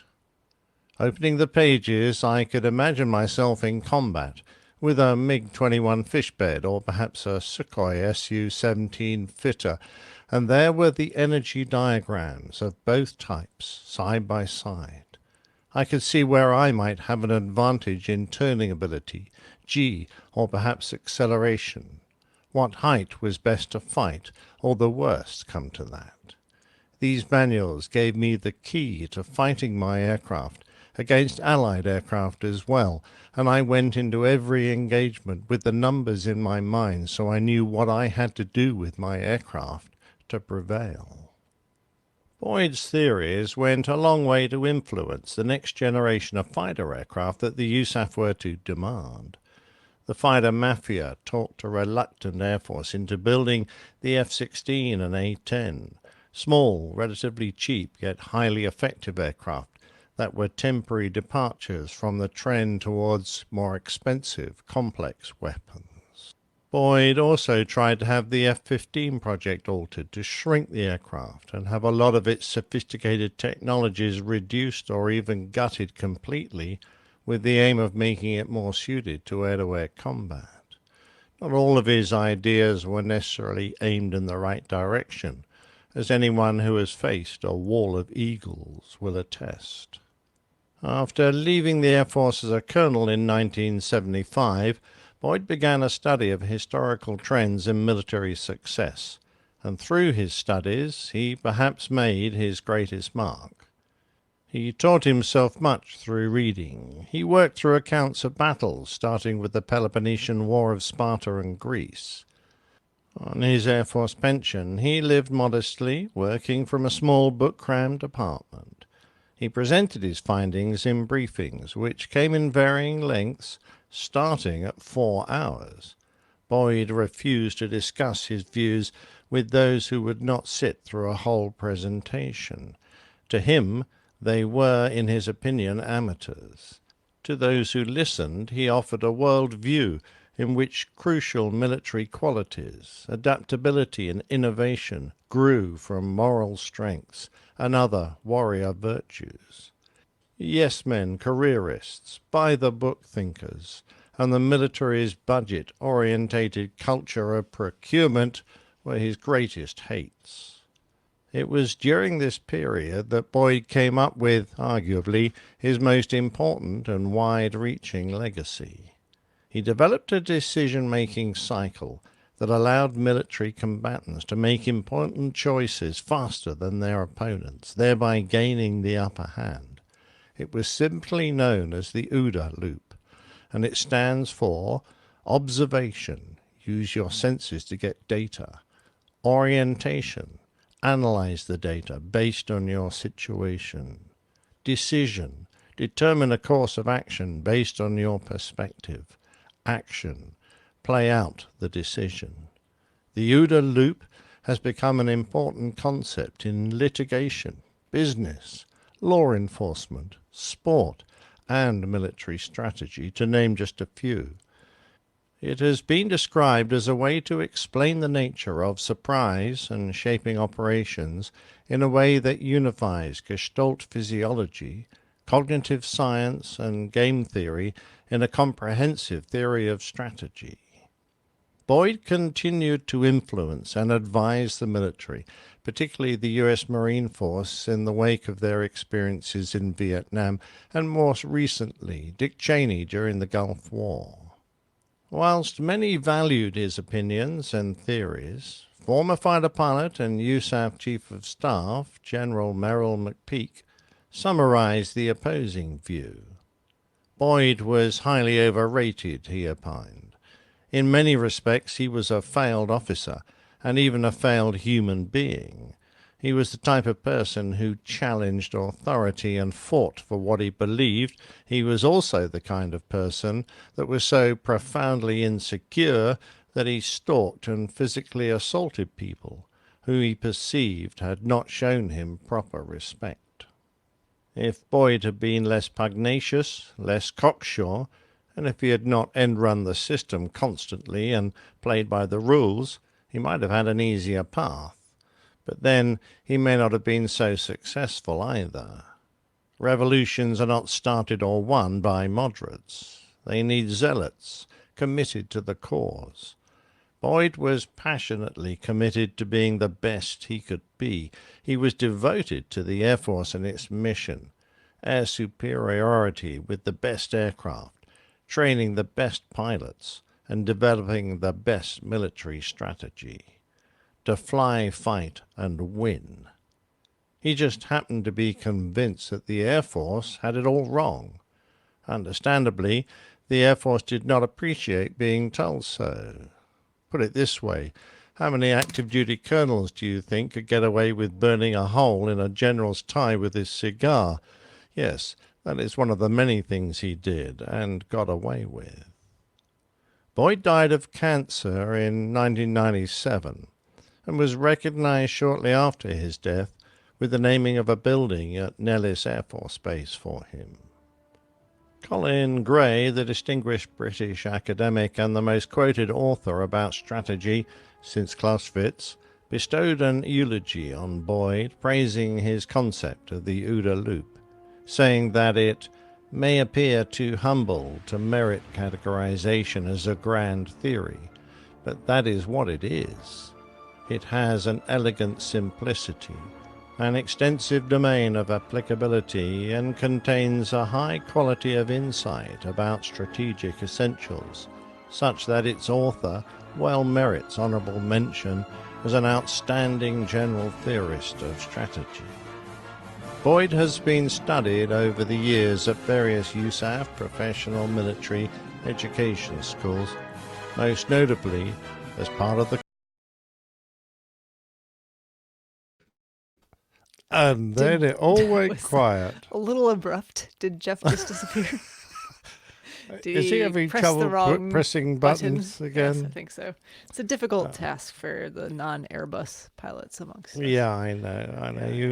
You need one of these, a digit with which to press the button. Push the button. I don't know what he uses, but I'm not sure. I want to know. Maybe we best leave that alone and not venture down that road. Or he might have gone to work. Well, Micah maybe he suggests changed his took the mind. green slip. Yeah. Yeah. Well, I guess we wait here. Well, we Should were send him a nearly at the message? end of the plain tale. Close enough. Yeah. Close enough. Anyway, you'll get the full version on the podcast. Oh, there he is. Hey! Where'd you go? A slip of the finger? No, a crash of my browser. Oh, jeez. Oh, no. Yeah. Tragic. Yeah, if you want to hear the very end of that, which I could still hear, actually. How does it end? I looked over and went, huh, What happened? where's the show? and coincidentally, at the same time, actually in the earlier part of the plain tale, looked over at my machine that has Adobe Audition running on it and recording the show, and it said, encountered some kind of disk error and save your work and shut down Audition. Uh-oh. Yeah. So it looks like it recorded everything. It's just that I'm going to now try to restart that. Okay, good. Hopefully it recorded everything. Otherwise, it'll be... Oh, yeah, it looks like it did. Take 2 tomorrow. No, we're not going to do that. Okay. If I had to, I could just take the audio from the video. Yeah. Let's see. Let me find... Looks like the files are there. I just don't know why. Never had this issue before with Adobe Audition, so let's see. It looks like it is loading. I did see your message, Nick. I know you need to go. Well, I was just at 11 o'clock. I was going to drift off. Gotcha. Here, let me hit the record button and make sure that...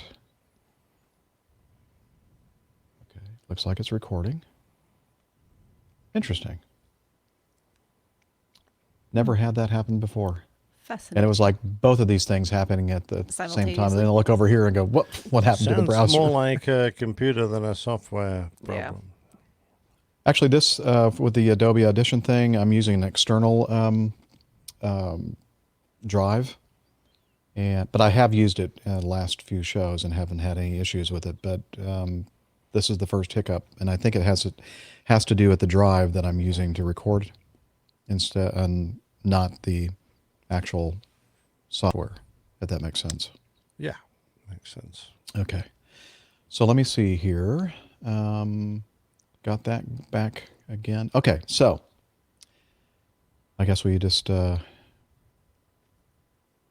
Let me just play the last few seconds of the plain tale. That can ease us into it.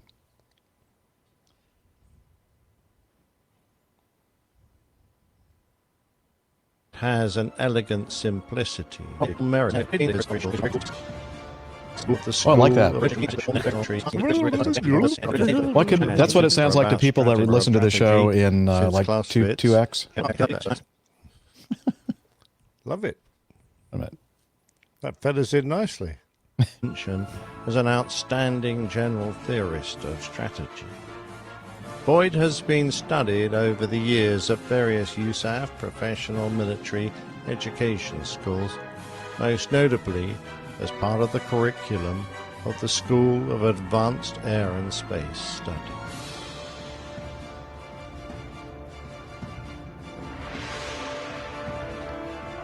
Wow, another fascinating plain tale. And Nick, you had asked me before we started recording if I had ever heard of this guy, and I haven't, but of course I didn't fly fighters, so I would imagine that if I did, I would have heard of Boyd.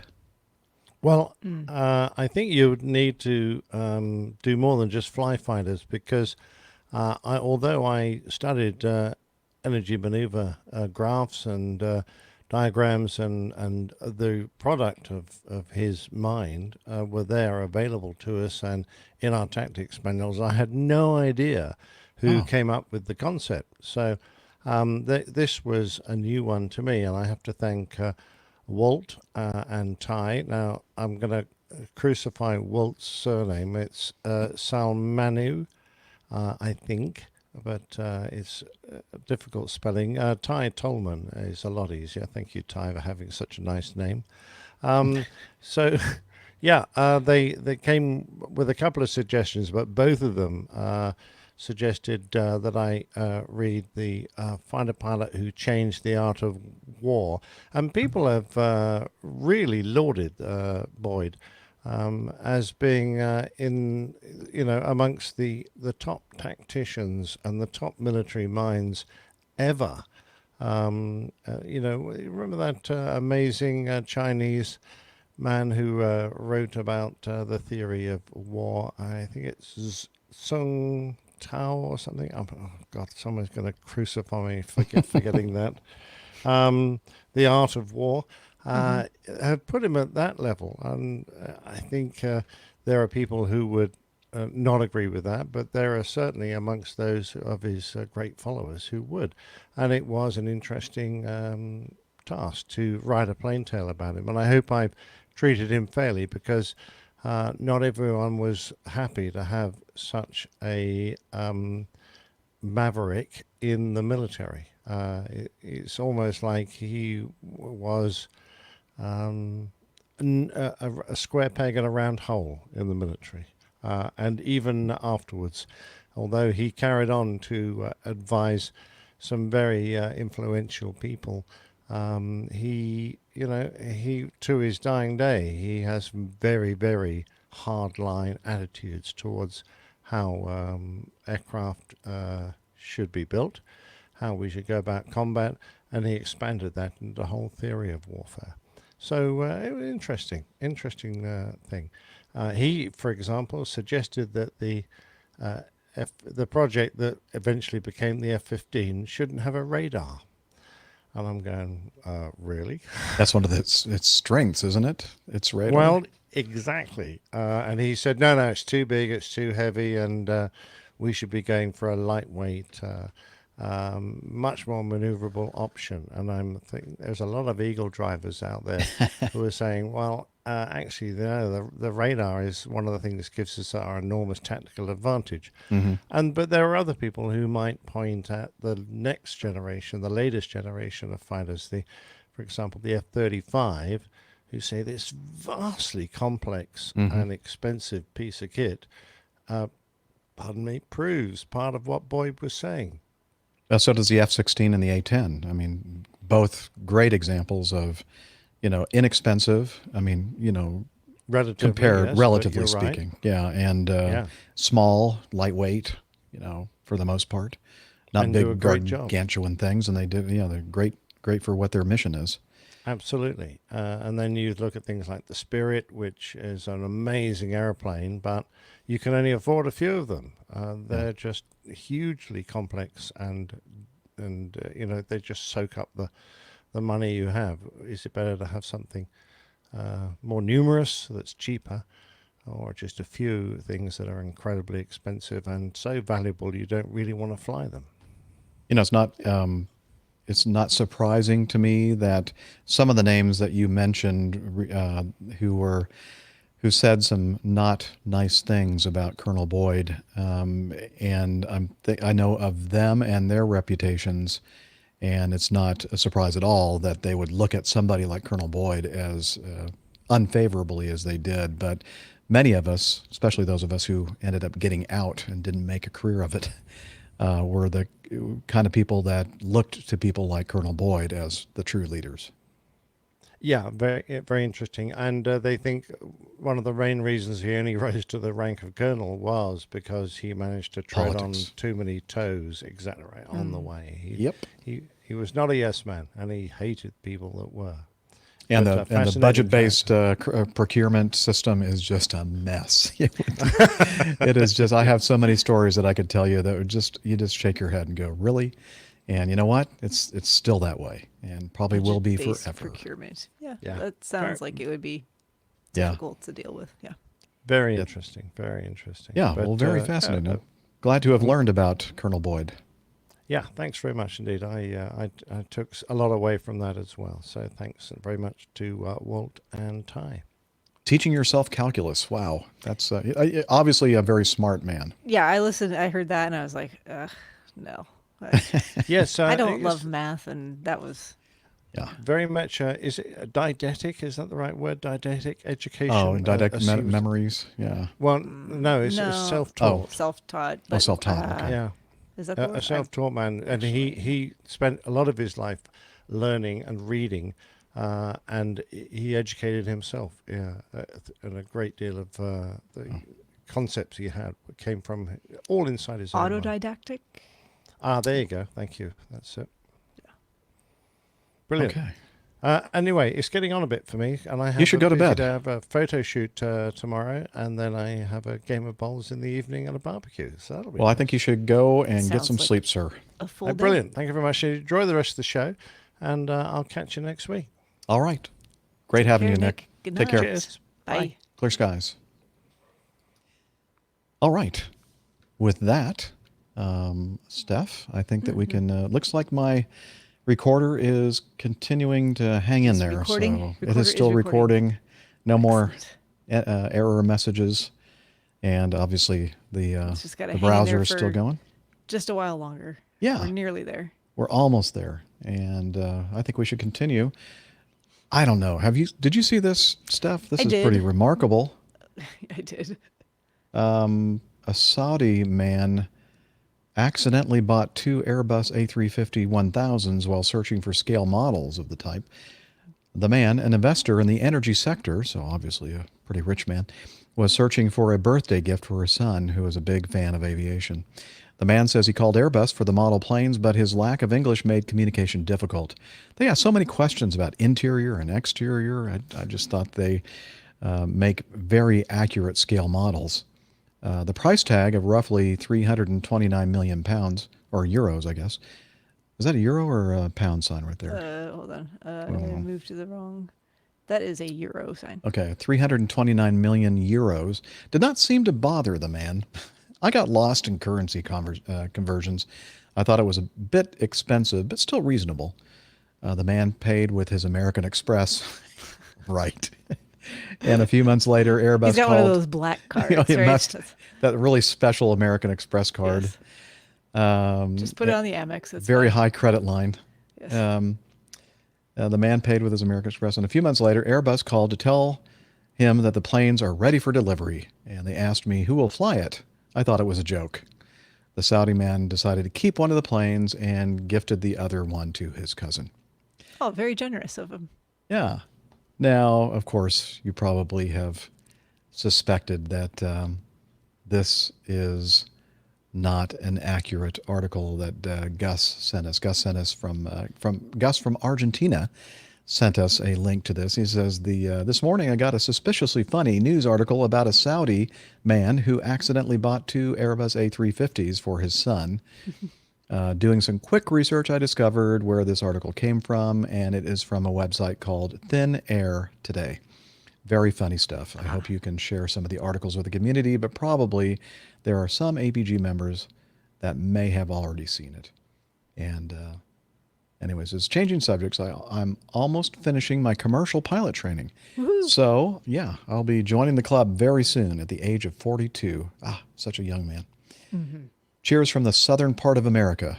Not the country, the continent. Gus from Argentina. Now, is Gus the guy that had the airplane dismantled and sent to him? Yeah. Yeah. At Sun and Fun or something? So. Yes. Or maybe it wasn't Sun and Fun, but it was somewhere kind in of Florida. forgetting some of the details, but yes. Yeah, me too. I think this is the same Gus from Argentina, so haven't heard from Gus in a while. Good to hear from you, sir, and thank you for sharing the funny article. I do enjoy good satire, so Yes. I'll have to check out this website. All right. Kind of reminds Actually, me I'm of- just reading through some of the headlines on their page, and they seem pretty amusing. Carter Boswell wrote in, and he said, I almost fell off my chair in episode 388 about hail when Captain Nick mentioned the 7 little guys with hammers get in and repair the damage. How classic. We did too. We Carter. did too, yeah. That was good. Nobody was expecting, not even us. We weren't expecting that. One of the weird things about hail damage on an airplane, specifically a general aviation airplane, is that there can be hidden damage where the rivets are concerned. We can all see the dents in the upper surfaces of the aircraft, but if the hail is big enough, it can weaken the strength that the rivets provide. This will probably mean reskinning the entire upper surfaces of the wings, etc. This is in contrast to an airplane that gets hail damage while in the air. All that damage, of course, is going to be on the leading edges of the fuselage and wings. In the hailstorm described in this episode, I don't see how mechanics can repair the damage to a transport category airplane other than to do an inspection. Of course, the hail damage to the transport airplane usually doesn't amount to much. Enjoying the podcast. Thanks for putting all that work into it, Carter Boswell. Now, I will say that this hail damage to the aircraft, the transport category aircraft at Billings, occurred when they were just sitting overnight, I think, on the ramp. They weren't right. So it wasn't moving in through flight. the air. It wasn't specifically leading edge. Right. Damage, but definitely more of the upper surface. Right. Surfaces, I should say. And apparently, it's the kind of thing that they can repair because in both cases, I think it was Frontier and Alaska, they both repaired whatever damage that they found. Apparently. All right. But make sure you look for those. Yeah, if you see 7 little guys out there with hammers, hail damage. Definitely. Yeah, most likely. I wonder if they get. Are they kind of like the roof repair folks? When there's a big hailstorm, it's like, woo, time to go to work. Yeah, let's go make some money. And people will see them walking down the street. Must have been a hailstorm. Robert writes in, wind shear ahead, pull up. I overheard this as the pilots were going through their checklist today on my 757-300 home to Atlanta, where there are some scattered storms building, and I remembered the Delta L1011 crash at DFW many years ago that, if I'm not mistaken, led to these kind of warning systems. Yes, that was one of the catalysts, actually. Also, on your recent episode, y'all were talking about these same summer storms, so I wanted to write in and ask about these systems in their current/past forms.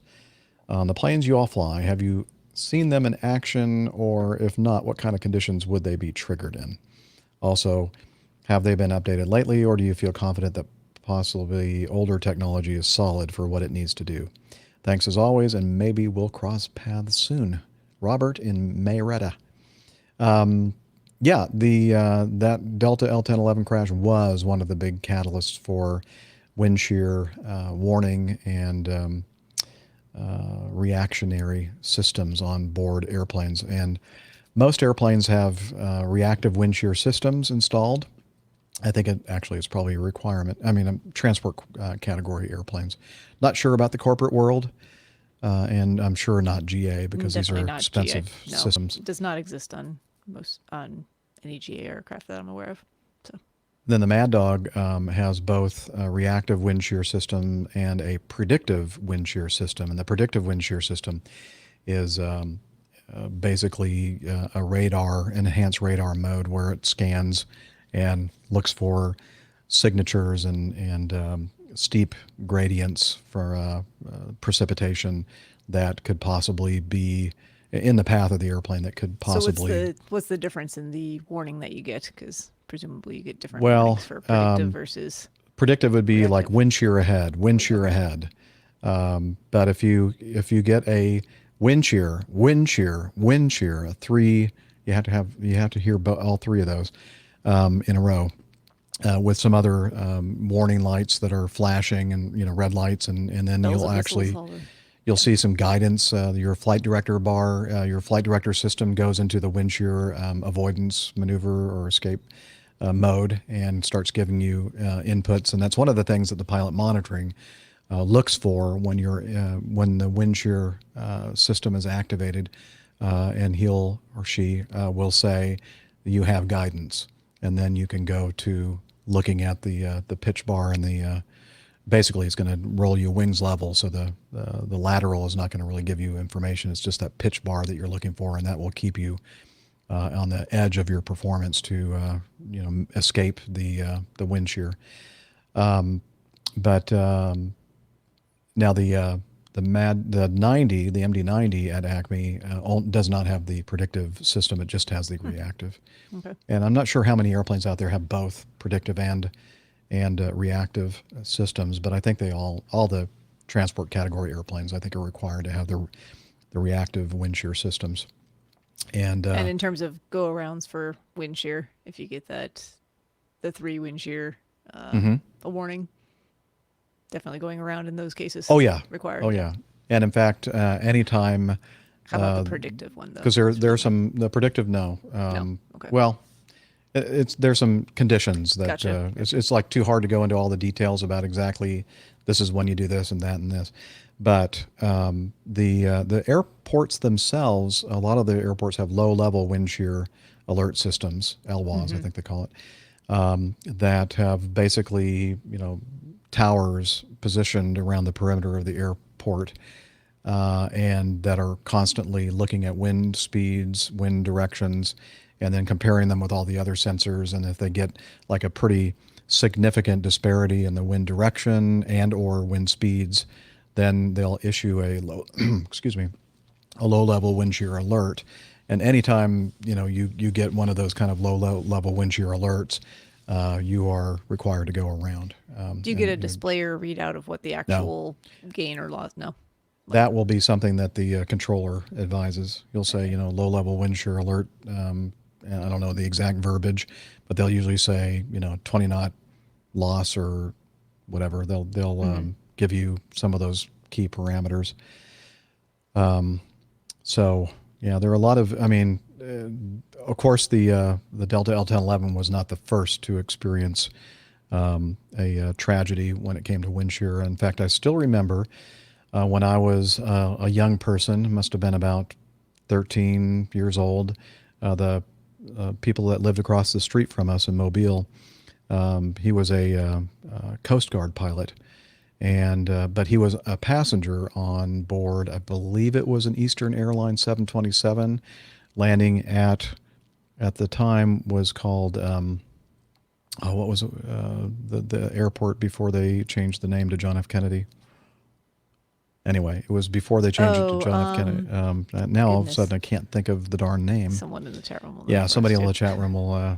It's just like just on the tip of my tongue. I just can't think of it. But anyway, before the name was changed, I believe it was an Eastern Airlines 727 flying an approach into Kennedy. Idlewild. Idlewild. Thank you, Liz. Flying into Idlewild and crashed because of wind shear, and that was one of the first major tragedies, crashes due to wind shear. And there were a couple others. And then, of course, the 1011 going down in Dallas, Fort Worth. That was a wind shear, but a special condition called a microburst that made it even worse. But all of those things combined basically led to the development of reactive wind shear systems aboard airplanes and also low-level wind shear alert systems at airports. And so nowadays it's much safer when it comes to, and we're much more aware of wind shear activity. Yeah, some of the bad thunderstorms we had here last week. I think I mentioned just as I was driving back towards town, watched the Lufthansa A350 go around, and it was for wind shear, and I think they said plus 30 gain. So okay, yeah, that's significant. Pretty significant wind shear, yeah. Yeah, anything more than 15 knots is significant. And so what basically the way the system works is that they have, a few accelerometers on board the airplane that are, we don't have any displays of what they're sensing, vertical or horizontal accelerations, but it's a system and an algorithm that knows that when it sees these parameters that you're very likely in a wind shear situation. Sure. Yeah. So, yeah. I think that technology is so interesting and obviously so helpful. Important. Yeah, I'm sure it saved a lot of lives over the years. Absolutely. All right. Thank you, Robert. Hopefully our paths will meet. Yes, sir. I believe we have time to continue with at least. We've got 2 more that's it. So yeah, what do you think, Liz? Can we do it? Okay. Yeah, we'd probably do it. All right. Deanna in Burlington, North Carolina, not far from Elon, writes, Good afternoon. I just listened to this on VAS Aviation and wondered if you heard about it. Could you offer your expert analysis? Well, I'll give you my analysis. I don't know if it's expert or not. Is this all Cathay's fault for not expeditiously executing the turn as directed by ATC, or did ATC get them too close? How dangerous was this? Have any of you gotten a TCAS RA? Yes, I think we all have, actually. Okay, and I meant to record some of this. So this is from a YouTube video at VAS Aviation. I'm going to play it over here on this machine and let me know if you can hear this. I can hear it. Okay. This is United Airlines 1515 and Cathay Pacific 892. The Cathay received a TCAS RA in San Francisco.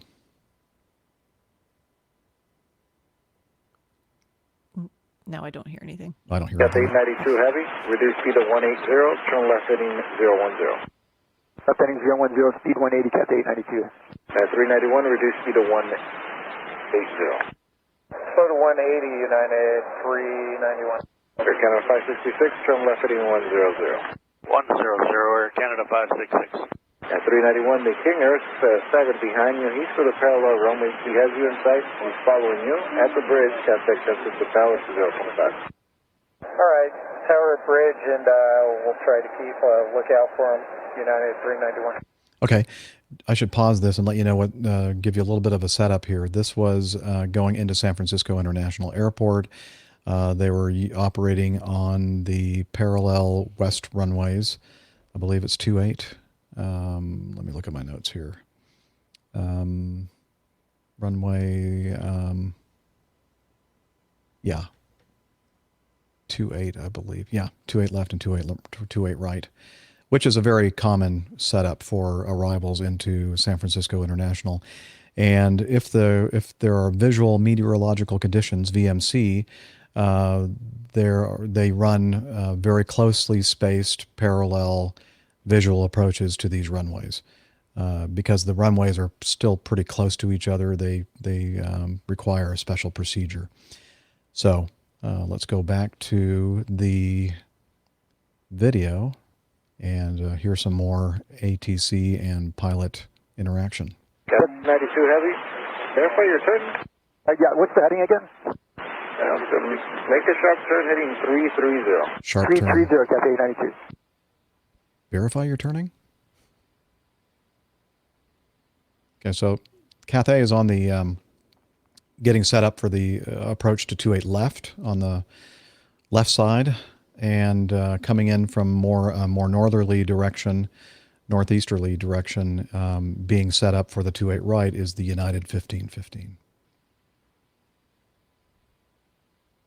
Go approach your friends, 084 Super. Good afternoon, speed 220 knots, descending 6,000. Another airplane on. Cathay 92 Heavy, continue left turn heading 310, intercept the 28 left localizer. 310, intercept the 28 left localizer, Cathay 892 Heavy. Air France 04 Super NorCal. Number 0 Sierra Papa. Oh, well.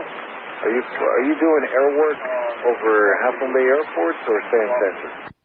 0 Sierra Papa, affirmative, air work south of Half Moon Bay. 0 Sierra Papa route. Cathay 92 Heavy, traffic. 3 o'clock, 2 miles, 4,800. It's a Boeing 737. Use for 28 right. Do you have them sight? Visual Cathay 92.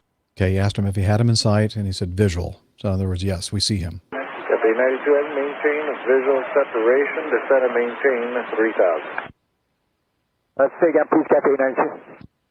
Cathay 92 Heavy, descend and maintain 3,000. Maintain visual separation with the traffic. So maintain 3,000, maintain visual set, Cathay 892. Air Canada 566, reduce speed of 180. 180, Air Canada 566.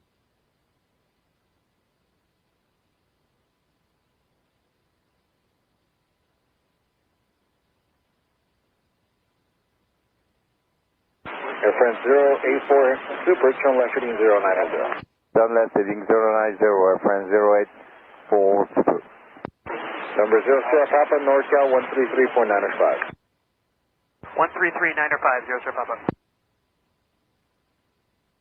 By the way, on the video itself, they're showing video of the radar screen and the actual information tags for. They always do a nice job of really putting the.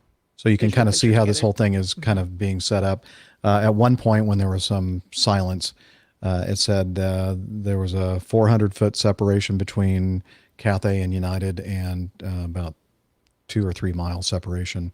Another point, 500-foot vertical separation, and about 2 or 3 miles, which is not unusual at all for this approach, visual approach into San Francisco.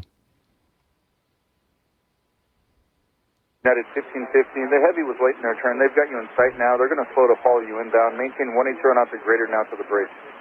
Okay, sir. Yeah, he's crossing underneath us now for United 1515. Affirmative. Their max speeds currently, they will slow to follow you. Just maintain 180 out to greater so that you're number 1. Contact tower now 120.5. 1205. Heavy, stay in test. We are now clear of conflict, Cafe 892, or disregard, we still have TCAS RA, and we're leveling off at 2,700, Cafe 892.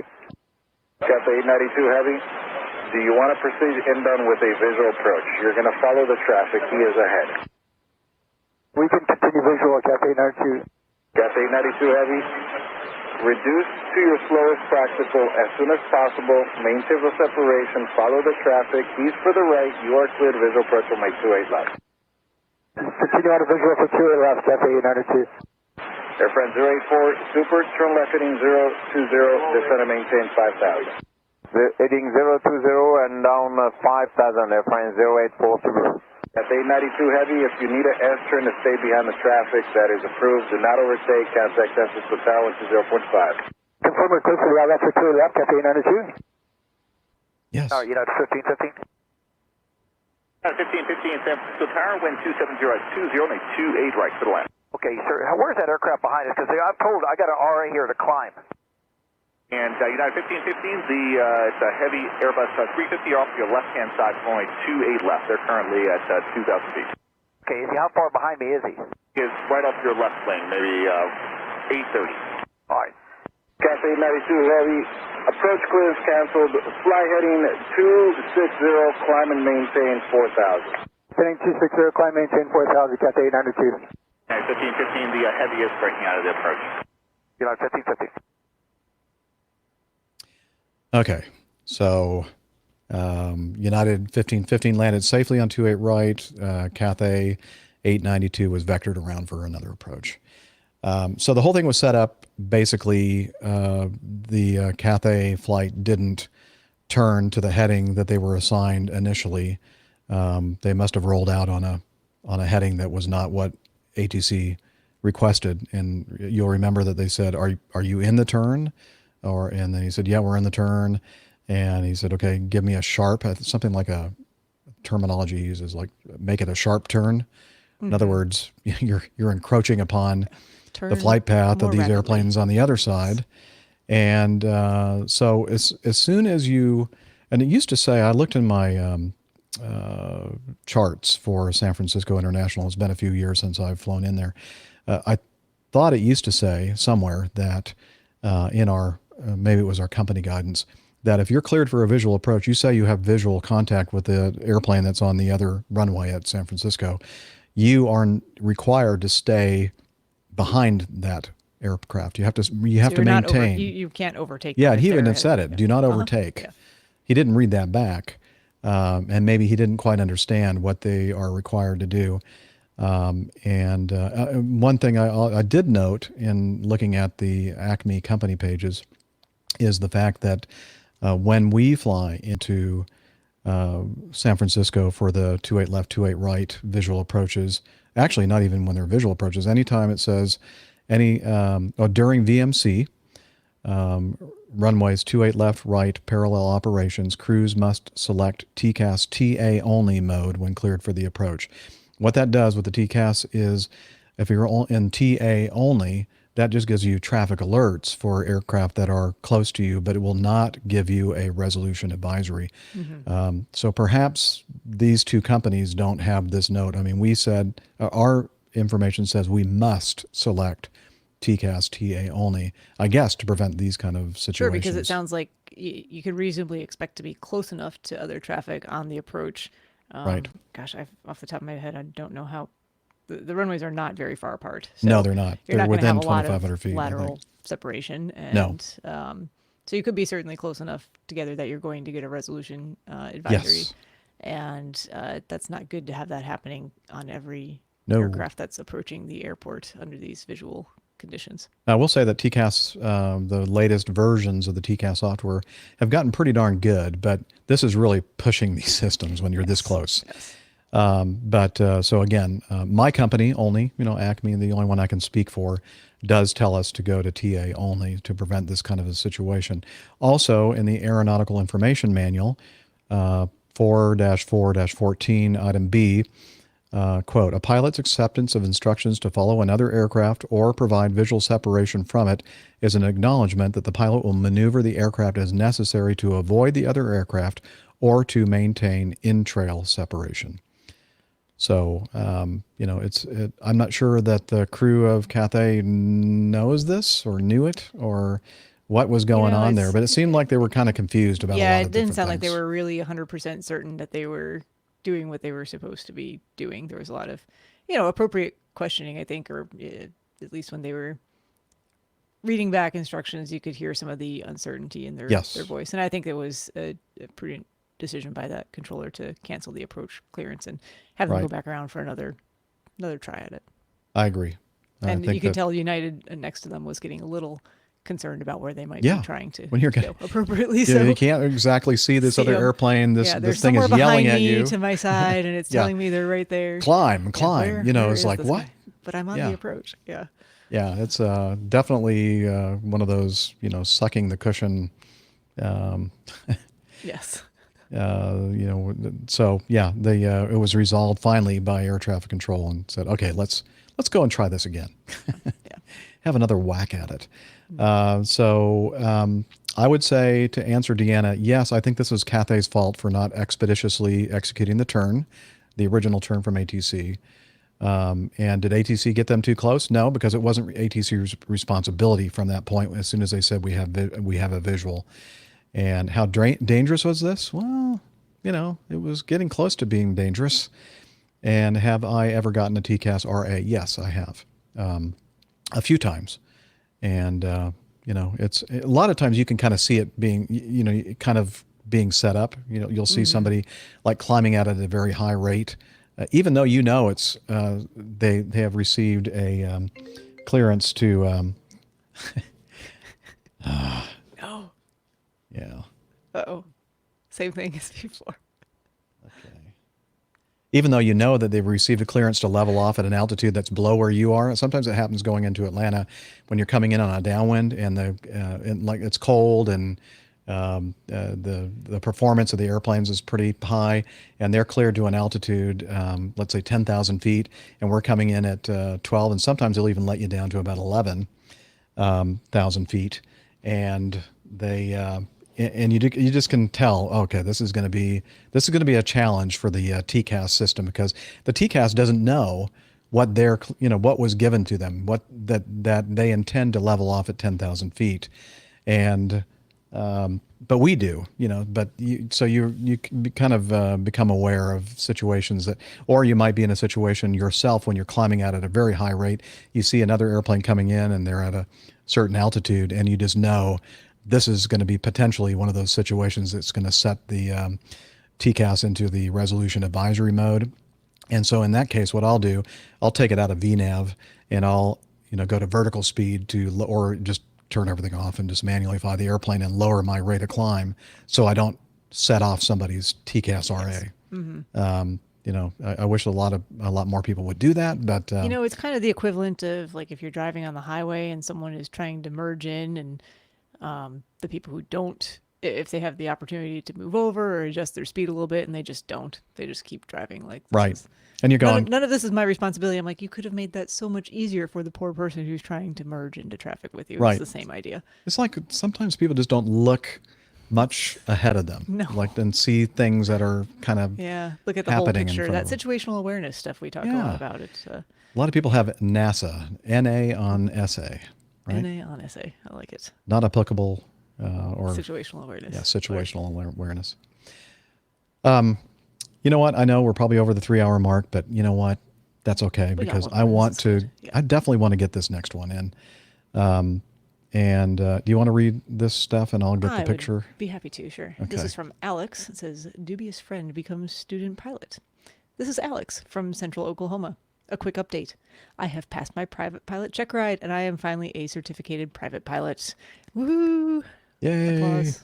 Applause. Yeah. Do you hear it? Wait, yes, it's right lots here. Lots of applause. Hey.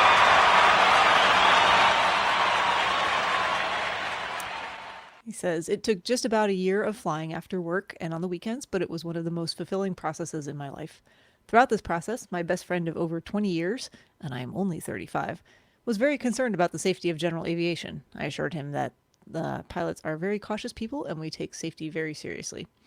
He continued to tell me how dangerous flying in, quote, small planes is, and even tried to talk my wife into telling me to stop.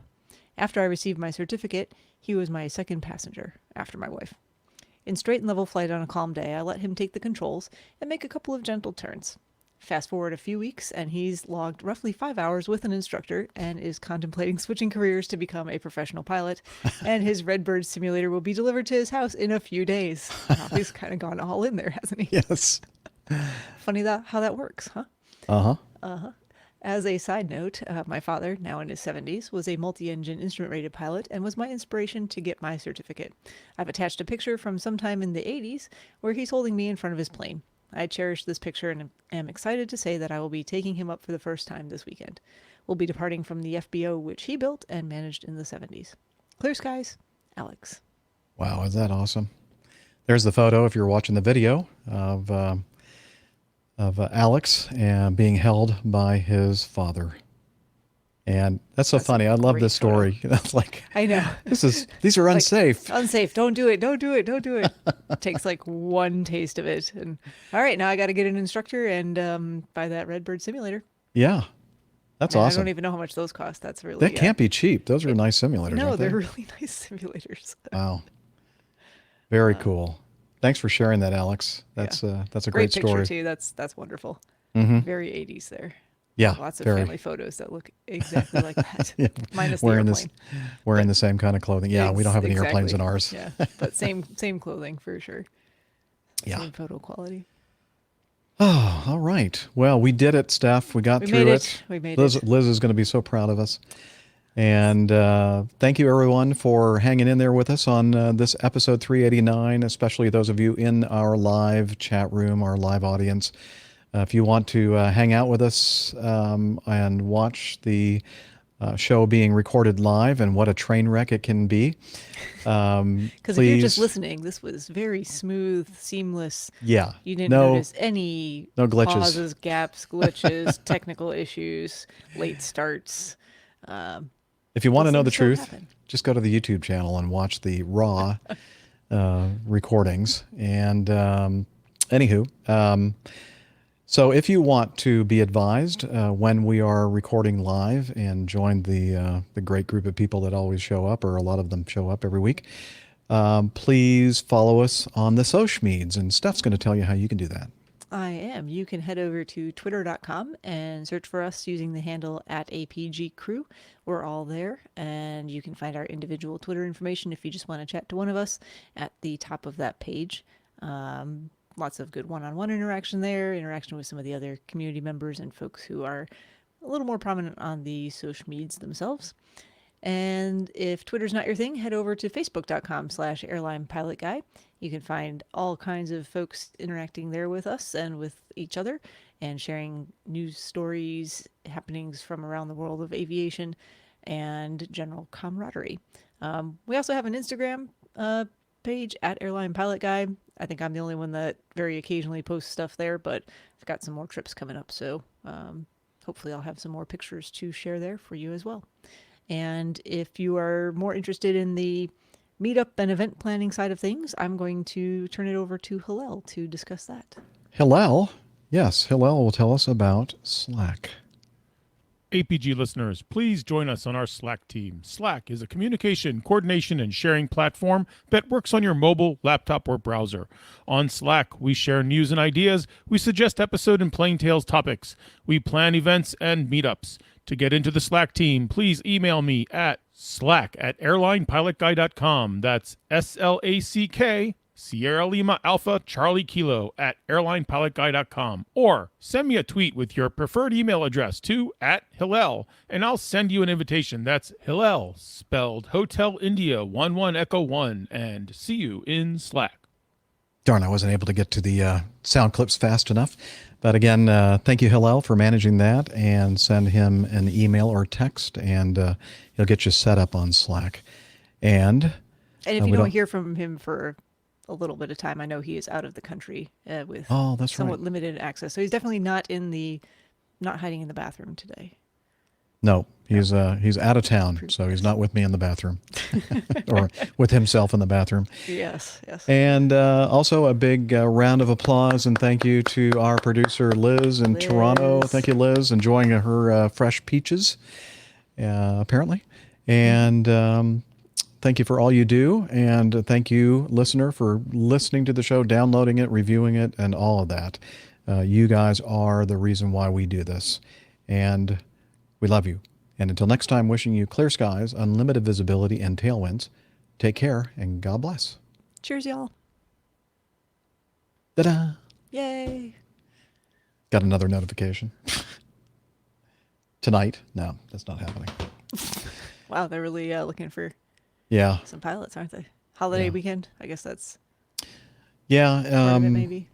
I guess it's part of it. It's just an overnight, but it's going to take me out of what I wanted, kind of my obligation tomorrow. Sometimes when you got plans, unless they give you something really not worth tonight, I'm back on Friday. Actually, I might be able to do that. Okay, what time? In 20 minutes. No, just kidding. Sounds intriguing. Let me see. It's just an overnight. And I think heading up towards Syracuse wouldn't be a bad place to go. Dinosaur barbecue? Yeah, although we don't get in until to get it. Almost midnight. So I don't think, they're not open 24 hours? I think Dinosaur's out. Well, but I could go to Dinosaur for lunch tomorrow because we don't leave until almost 6 o'clock tomorrow night. Yeah, let me look here and see what's going on with the weather. I don't know anything about the weather going on. I don't think there's any significant weather. I don't think so either. I think it's all like Florida. It's all Florida, Dorian. some stuff in in Michigan, but other than that, looks pretty good. You know what I'm going to do here? I'm going to go ahead and say select, save. Okay, we'll see what happens. I'm probably the number one. I do like this system because you can see what they're trying to award or offer you. And you can also hit this button that says status, and you can see where you are on the list. And guess where I am?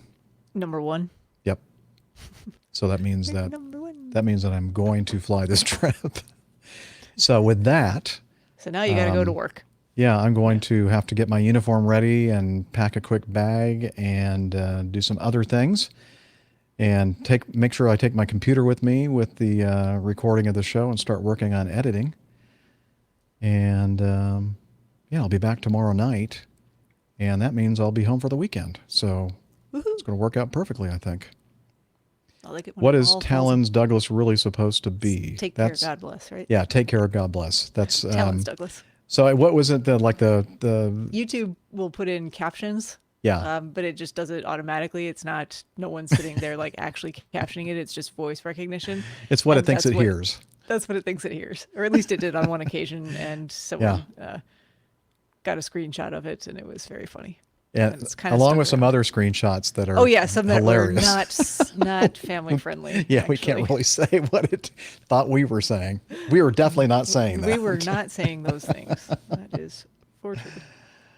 Oh, okay. So show we'll still title. chat real quick. Oh, Yeah. Do you want to just chat real quick? I mean, you got a minute, right? Yeah, I do. I was going to say to the people that are still here with us, does anybody have any ideas for a show title, a witty show title that just stands out in your mind? Just to kind of give us some what did ideas. we talk about today? I don't remember. I don't know. All kinds of things. Yeah, we were kind of all over the board, weren't we? Yeah, we got accidents and incidents and hero pilots dying. TCAS RAs. We have what else? You probably closed up all your tabs. I closed all the tabs. I got to reopen the tabs. A couple possibilities. Pull up. Man mistakenly buys 2 A350s. APG starts search for Amelia Earhart. APG starts search for Amelia I kind of love that. Actually. I do like that. Steph's looking for a conference in the South Pacific. Yeah, sponsor for my conference in the South Pacific. In the name of research, obviously. Let's see, we could have Steph in a grass skirt doing the hula dance. I'm sure Nick can with Photoshop palm that trees in the somehow. background. Yeah. Oh yeah, he could easily do that. Man, don't give him too many ideas. I saw those episodes with the coconut top, yeah, right? Coconut bikini. Yeah. You probably have a couple of those, right? Oh yeah. Doesn't everyone? Who like I just wear those on the lake. You know, I know. I've seen that. She looks great in a coconut bikini. Yes. Where she's getting these coconuts. Well, little known fact of South Carolina. Coconut crabs and Amelia. Oh, that's no, Micah. Come on. I guess putting the coconut there is better than not. From not creepy Mike. Sorry, Micah. We know Green slips we love ahoy. you. No, we're not going to get into that. It's got to be something to do with the actual show. They don't know jacks. Oh yeah, for the airplane that fell off the jacks. Yes, I like that. That is a good one. Oh, I think we have some good possibilities. Yeah, yes, some good possibilities. All right, everyone. Looks like I have some work to do here quickly, so I'm going to go ahead and stop the broadcast. I do apologize for the glitches again that we had, but it didn't set us back too far, I think. There was nothing terrible tonight. Yeah. Aside all right. From you canceling Nick out and then disappearing yourself. Those were the only two. So I don't know if you can. Well, you can't. But so I have this trackpad. Yes. And then I have this computer that has its trackpad, and I in error put the trackpad like in line with the other trackpad, and so the palm of my hand hit the trackpad for this other one, the right and the cursor just happened to be on his image. So when you click on your little video image, it takes you out like this. You're all bad or back. Okay. Gotcha. Yeah. And, but that's how did you notice how sly that was? I set you back up in the top row. I know. Of the video like that. Yeah. By removing him. I know. Well, that's what I said to Nick when he came back. I'm like, Jeff just wanted to move you to third position. Sorry. Put you on the bottom where you belong. That's right. Anyway. Oh, Nick. I'm still liking this new interface. It's working out I like well, it. I think. I don't know what's up with the volume leveling. That's the only thing. I'm gonna contact. Shows, I'm gonna contact the guy because he's been very helpful. The guy that kind of came up with this thing, and I'm gonna ask him what we could do to make it better and explain what we've tried. So we'll see. Very good. All right. Okay.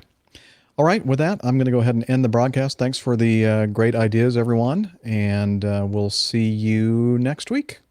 In the meantime, have a great weekend. Yep. Happy Labor Day. Had to think of what holiday it actually Yeah. was. Happy Labor Day weekend. Happy Labor Day weekend. Yay.